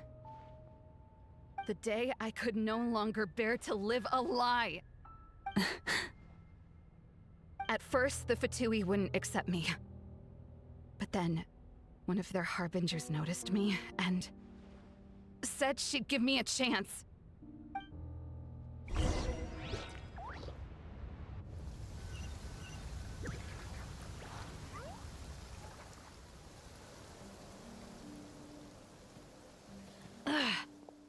Lost them again. That harbinger told me to follow the blonde traveler who might visit the Frostmoon Scions. Easier said than done, though. The animals are on alert at night. If they see me, Llama will catch wind of what I'm doing sooner or later. Am I really doing the right thing? No. It's too late to turn back now. The empty prayers, the stubborn displays of faith like Cappy's today. This isn't the life I want. Huh? Is that... Ah, the Traveler's back. I won't let her slip away this time. Wait, who's that with her? They look so alike. They seem to be heading towards the statue of Kotar.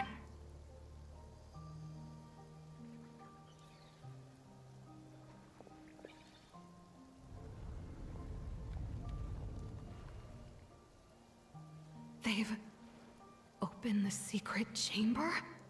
But wasn't it meant to be sealed? Wait a second. The Moon Marrow! Surely they're not after the Moon Marrow. I'd better go report this straight to... Hold on. If they do actually make it to the final room, then maybe I'll be able to get my hands on the relic. The one thing the Fatui have been after this whole time. If someone's going to take it, it might as well be me. This could be my ticket to joining them.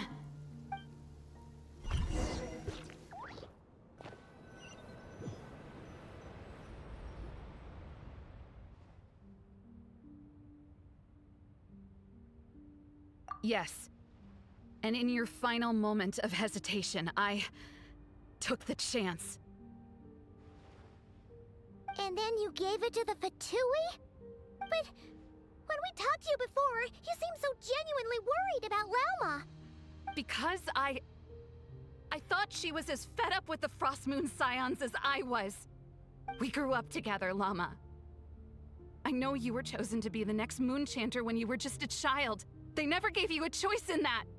I saw the look in your eyes when you were treating that child. That sense of helplessness.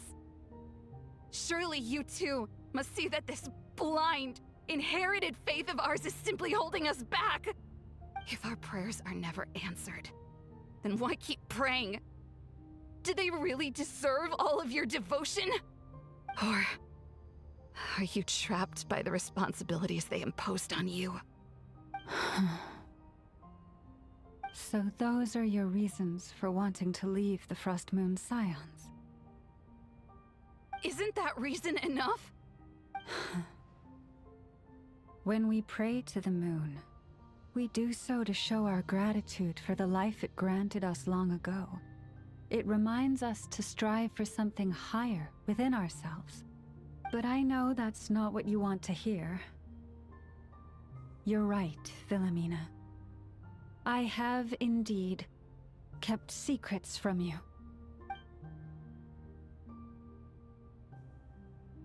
I knew it. You don't want to be the Moonchanter, do you?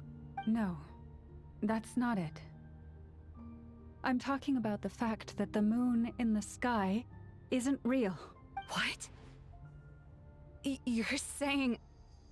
Huh? I've completely lost the thread now. Oh, do we really have to do this here? What if a Harbinger shows up? Oh, I'm not cut out for fighting big bosses! The pain you sensed in me was the pain of hiding this truth.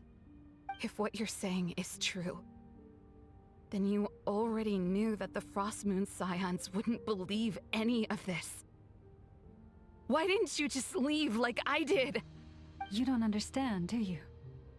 That's the difference between us, Philomena. I care about the Frostmoon Scions. They're family to me. It hurts because I care. And that's why I chose to hide the truth. But now I understand. That was a mistake. My family deserves to know the truth. I shouldn't have tried to hold it all together with empty prayers. Are you trying to say that I only ever cared about myself? There's nothing wrong with that in itself. No one would have tried to stop you from leaving. But you did not have to stab us in the back like this. We've been spotted! I knew it. I just knew it. Oh, what now? If a Harbinger shows up, I'm out of here. No darned relic is worth dying over. Looks like I misjudged you, Llama. I didn't think you had it in you to stand up to your fate. Turns out, you are a great Moonchanter after all. But you were right about one thing. I haven't considered Hisi Island my home for a long time now. Bosses, time to go. I will change the Frostmoon Scions, Philomena, as soon as the new moon rises. Then I guess I won't be around to see it. Say, Llama, what happens to those who betray the Frostmoon Scions? May their antlers be shorn with silver blades, and let them be cast into the long night of unknowing.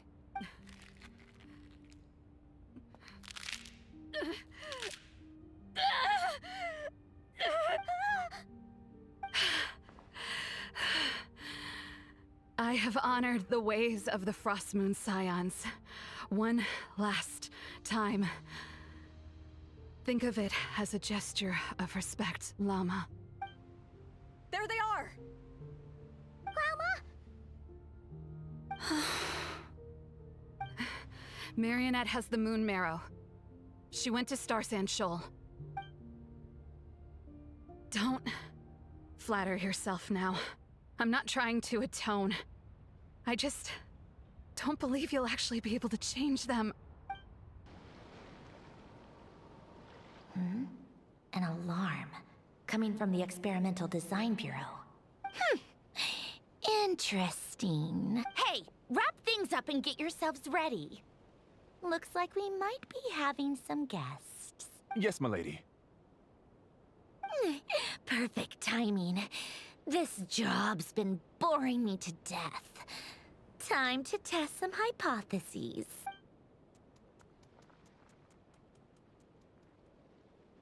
Bosses! I mean, esteemed clients. I mean, generous benefactors. Wait up! Come on! Sure you don't want to consider heading home first and coming back another day? Nasha Town's that way. You are aware that this is the way too. A little ahead of schedule, aren't you? Oh no, it really is a harbinger this time. Marionette. So you are here after all. Hand over that relic right now. It belongs to the Frost Moon Scions. Hmm? You mean that thing your antlered turncoat brought us? Huh. I have never much cared for trophies given up without a fight. But watching you tear each other apart over it? Priceless. I'm not in the mood for warnings today. Ooh, how frightening. Had I a Trimble function, I'd have rattled off at least a dozen screws by now. Or perhaps I've just set my sense of humor parameter too high. Were you trying to be funny just now? You don't honestly believe you're a match for me, do you? Go on then. Let's serve our guests a little appetizer. Hey, didn't you hear me? I said let's serve our guests a little... What's going on? Oh no. Watch out. It's the Wild Hunt.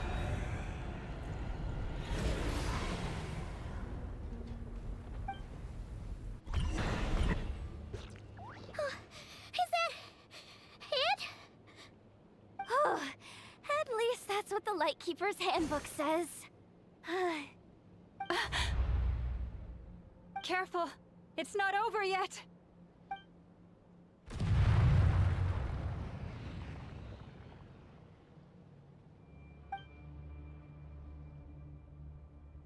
Paimon! Lauma! Yehuda!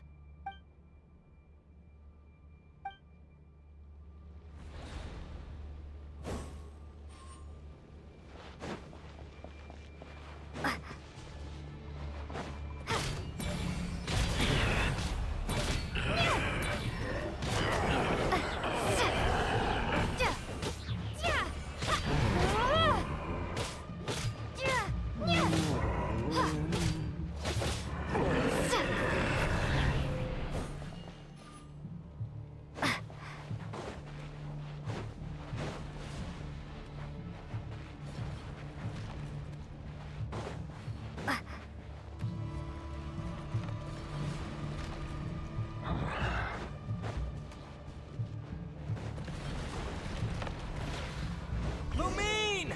Wait, what was that?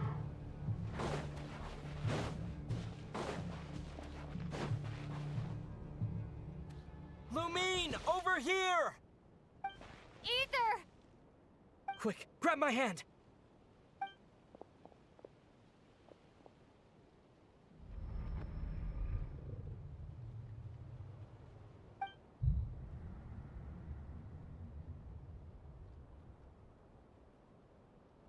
Lumine, what's wrong?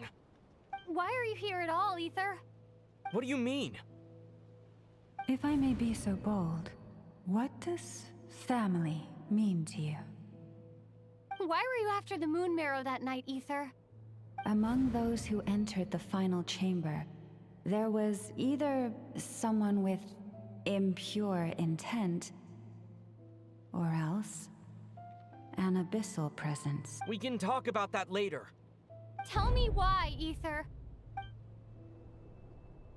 You know, this is only the second time we fought together since the day we both woke up in Teyvat. No. Lumine. But when I found you, you were still in hibernation. Even the key to the chamber was still secure on your person. We didn't wake up together. What are you talking about? We don't have time for this, Lumine! Look at me, Lumine! Don't you want to explore this world with me?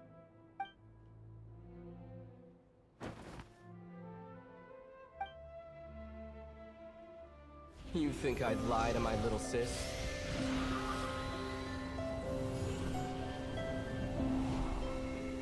What a letdown.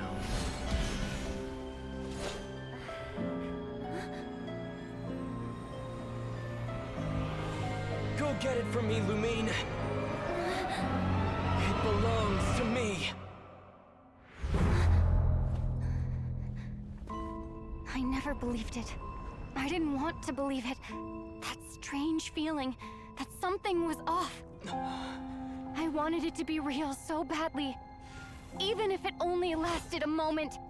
But you You're not my brother!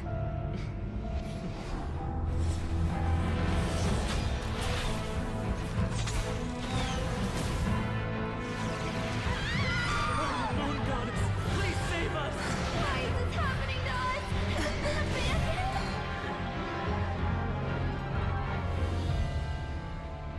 The cold night should be our blessing, yet only confusion and sorrow remain. The truth may yet lie beyond the sky, but must we become lost because of it?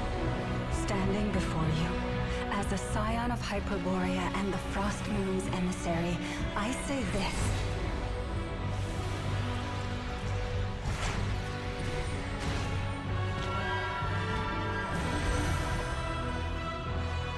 Should the false sky above dim the light of the moon, then from silver blood that flows as rivers, let us weave moonlight anew.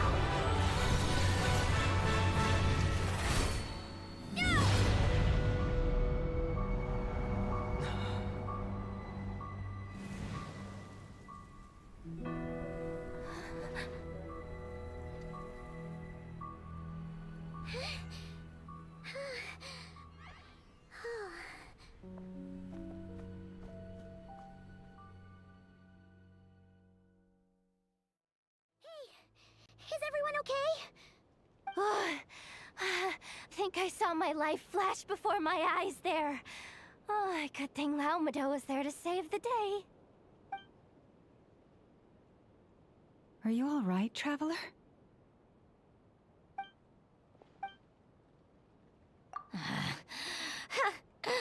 Well, that took you long enough. Seriously, how many of you are there? Pathetic. Oh no. Oh, I spoke too soon. Totally forgot we still have a Harbinger to deal with.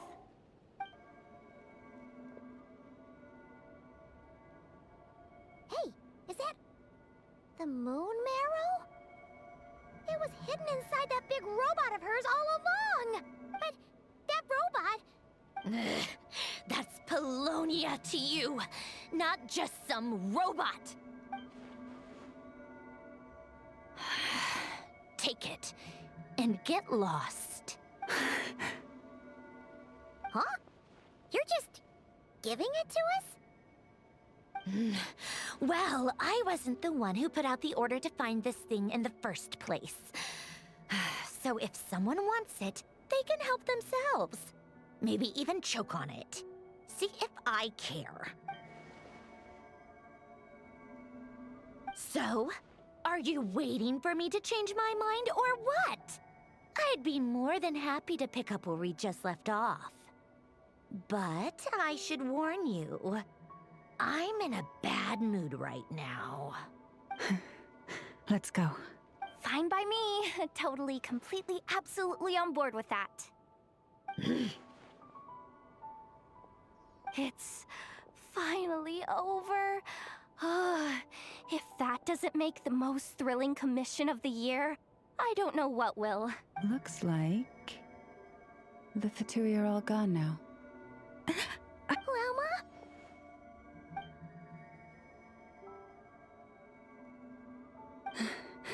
I'm all right. It's just been so long since I truly felt the power of the moon. I thought I sensed the wild hunt nearby. Don't tell me you've already taken care of it. Hey, it's Flynn's! Hey, he's that Ratnik. Unless I am mistaken, you are the Moonchanter of the Frost Moon Scions, are you not? May I ask, what is that in your hand? Please, don't get me wrong. I've been tracking the wild hunt lately, and I've come to suspect that its actions aren't as aimless as they might seem. When I saw what you were holding, I could not help but start connecting the dots.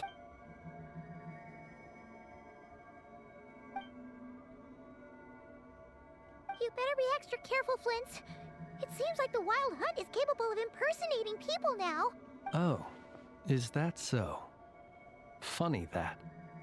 I just showed up completely out of the blue, yet you seem to have no problems trusting me. I apologize. I shouldn't be making jokes like that right now. Anyway, I understand. Thank you for the tip-off. It seems that the wild hunt has somehow changed in nature. I'll have to report this to HQ right away. For now, let us part ways here.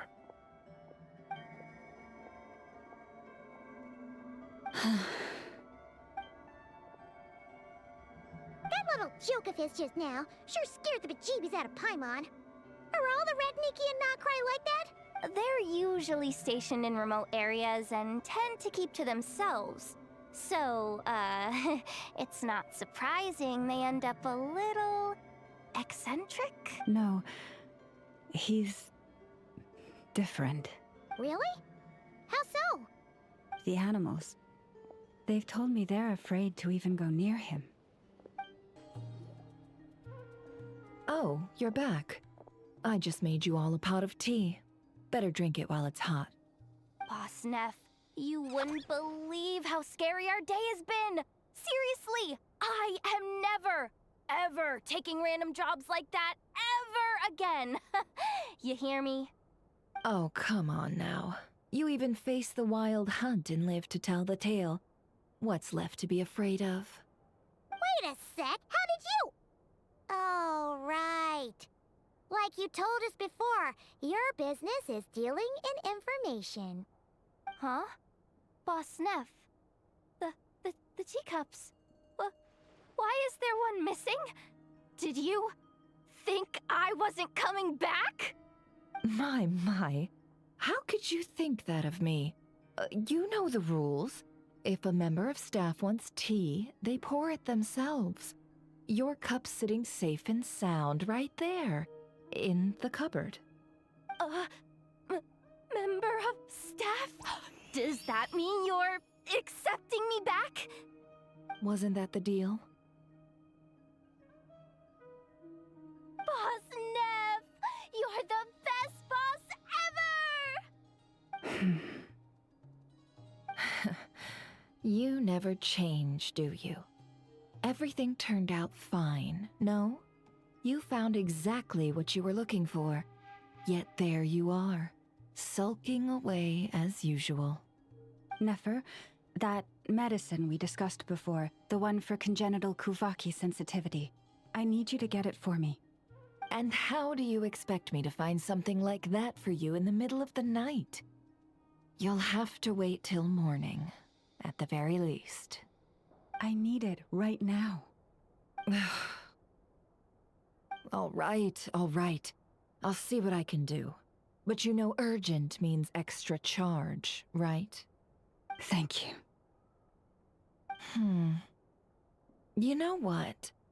You do seem a little different. In a good way? Or a bad way? Who can say? I'll take it either way, so long as you don't start making a habit of asking me for ridiculous favors.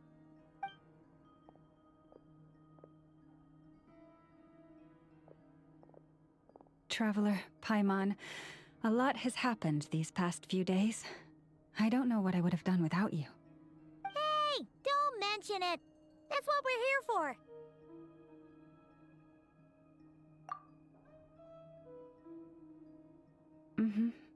You're right. And tonight, I'm planning on telling them everything.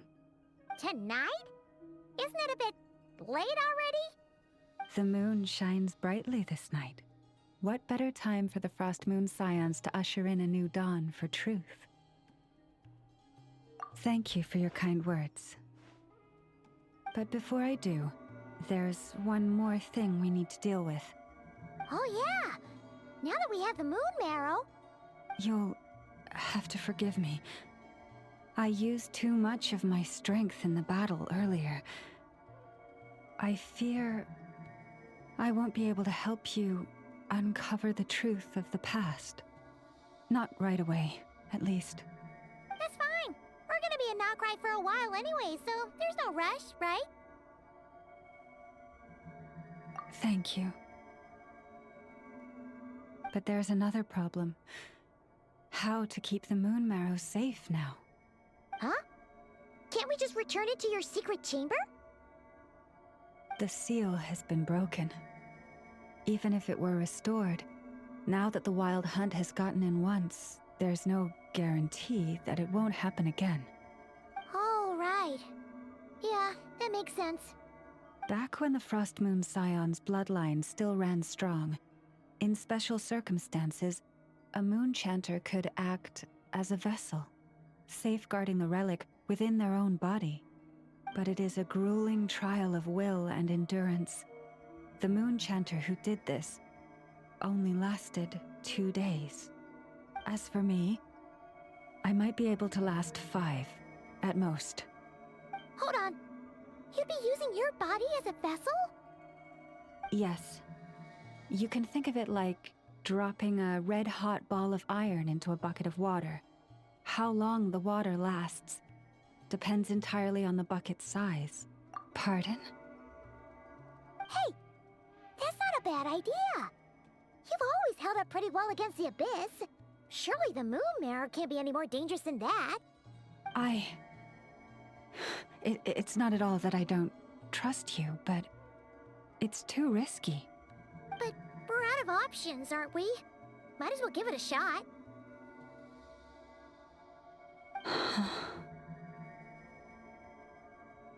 All right. Well, I'll be right by your side. If anything feels off, please tell me immediately.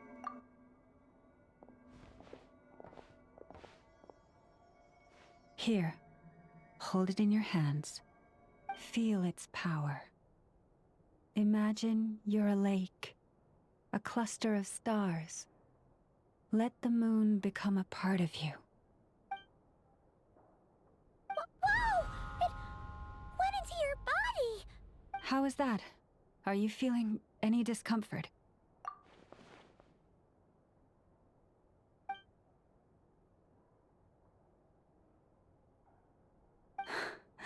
Astonishing. Not even the slightest hint of lingering fluctuations. It's as if all that power just sank to the bottom of the ocean. Well, looks like we won't have to worry about the wild hunt catching its scent now. Phew! Paimon knew you have special abilities, but still, you never fail to amaze. Hmm? Did I miss something just now? Yes. And it was nothing short of a miracle. Not something I'd be interested in then. Anyway, here's the medicine you asked for. This is all I've got for today. I'll have someone send the rest over when we have it. Thank you, Nefer. I really appreciate everything you've done for me. Please stop being so nauseatingly friendly. It's creeping me out. So, what exactly did you all go through during that wild hunt attack? I'd prefer to hear it straight from you.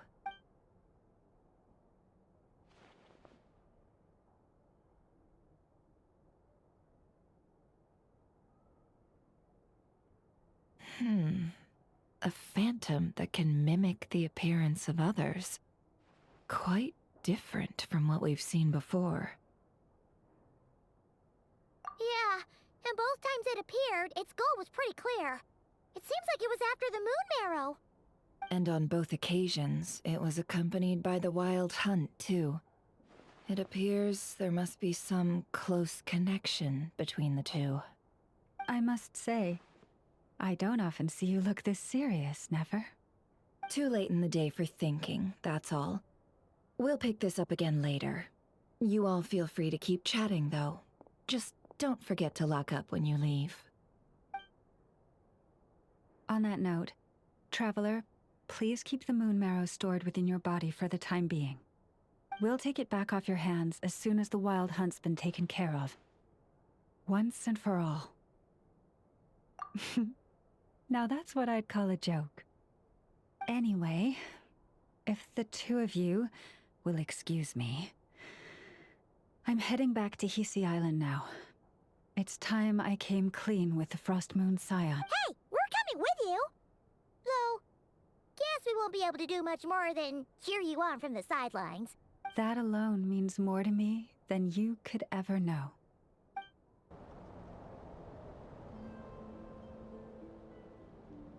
What's going on? I'm not sure. It seems like the Moon Chanter has something important to tell us. I heard the relic's already been retrieved. That's our Lady Lauma, all right.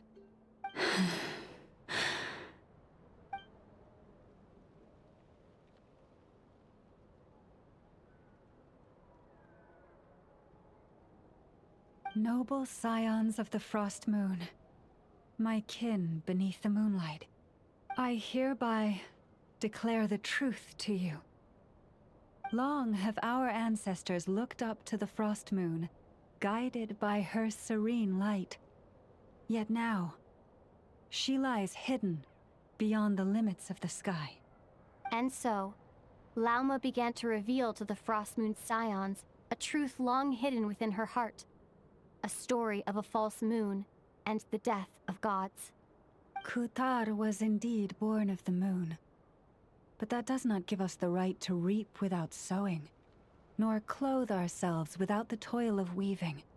As she spoke, some who listened were stunned into disbelief, while others seemed to awaken as if from a dream. From this day forth, the road shall be paved with truth, and we shall pave it ourselves.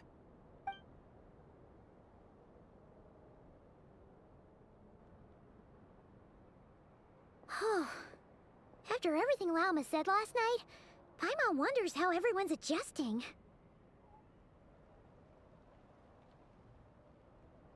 Still, judging by their reactions at the time, it didn't seem as intense as Paimon might have imagined. Says a lot about how much trust she commands, huh? Hey look! It's Lauma! Welcome, both of you. The animals were most lively this morning. They told me of your coming. Nothing too dramatic happened, did it? No one took it so hard that they went on a binge-eating rampage and ended up cleaning up the whole pantry? Or something? Hey! Paimon's just trying to lighten the mood. Thank you for your concern. Change doesn't happen overnight, and new ideas need time to take root. But nothing as extreme as that has happened, no. Although... Although what? Well, just as I thought might happen, some have chosen to leave the Frost Moon Scions for good. For them, losing their faith was like losing their home. Confusion, frustration, helplessness. I saw it all, reflected in their eyes. Oh. I respect their choice. May they carry the Frost Moon Scions' blessings far and wide, should they be willing to do so. If we meet again someday, perhaps we will be able to sit together and share stories once more. Others sought me out afterward, though, and thanked me profusely for sharing the truth with our people. They said they used to see me as distant, even somewhat unapproachable, whereas now I seemed much closer to them. Like a friend, or even a family member. Sounds like a win overall! Paimon thinks you did the right thing, Lauma. Thank you. Though, I wanted to ask, do I really come across as distant? Well, maybe just a little. To people who don't know you, you are kind of tall, especially if you consider the antlers. I see. That's a bit of a hard one. My antlers tend to grow under the moonlight, so I can't quite help it. It brings me comfort to hear you say that. By the way, how has your body been adjusting to the moon marrow? I'm glad to hear it. I've also suggested to Nefer that we meet within the next few days. We need to figure out how to counter this new manifestation of the Wild Hunt. But for now, let's just relax. I want to enjoy this feeling a little longer, of finally living on the bright side of the moon.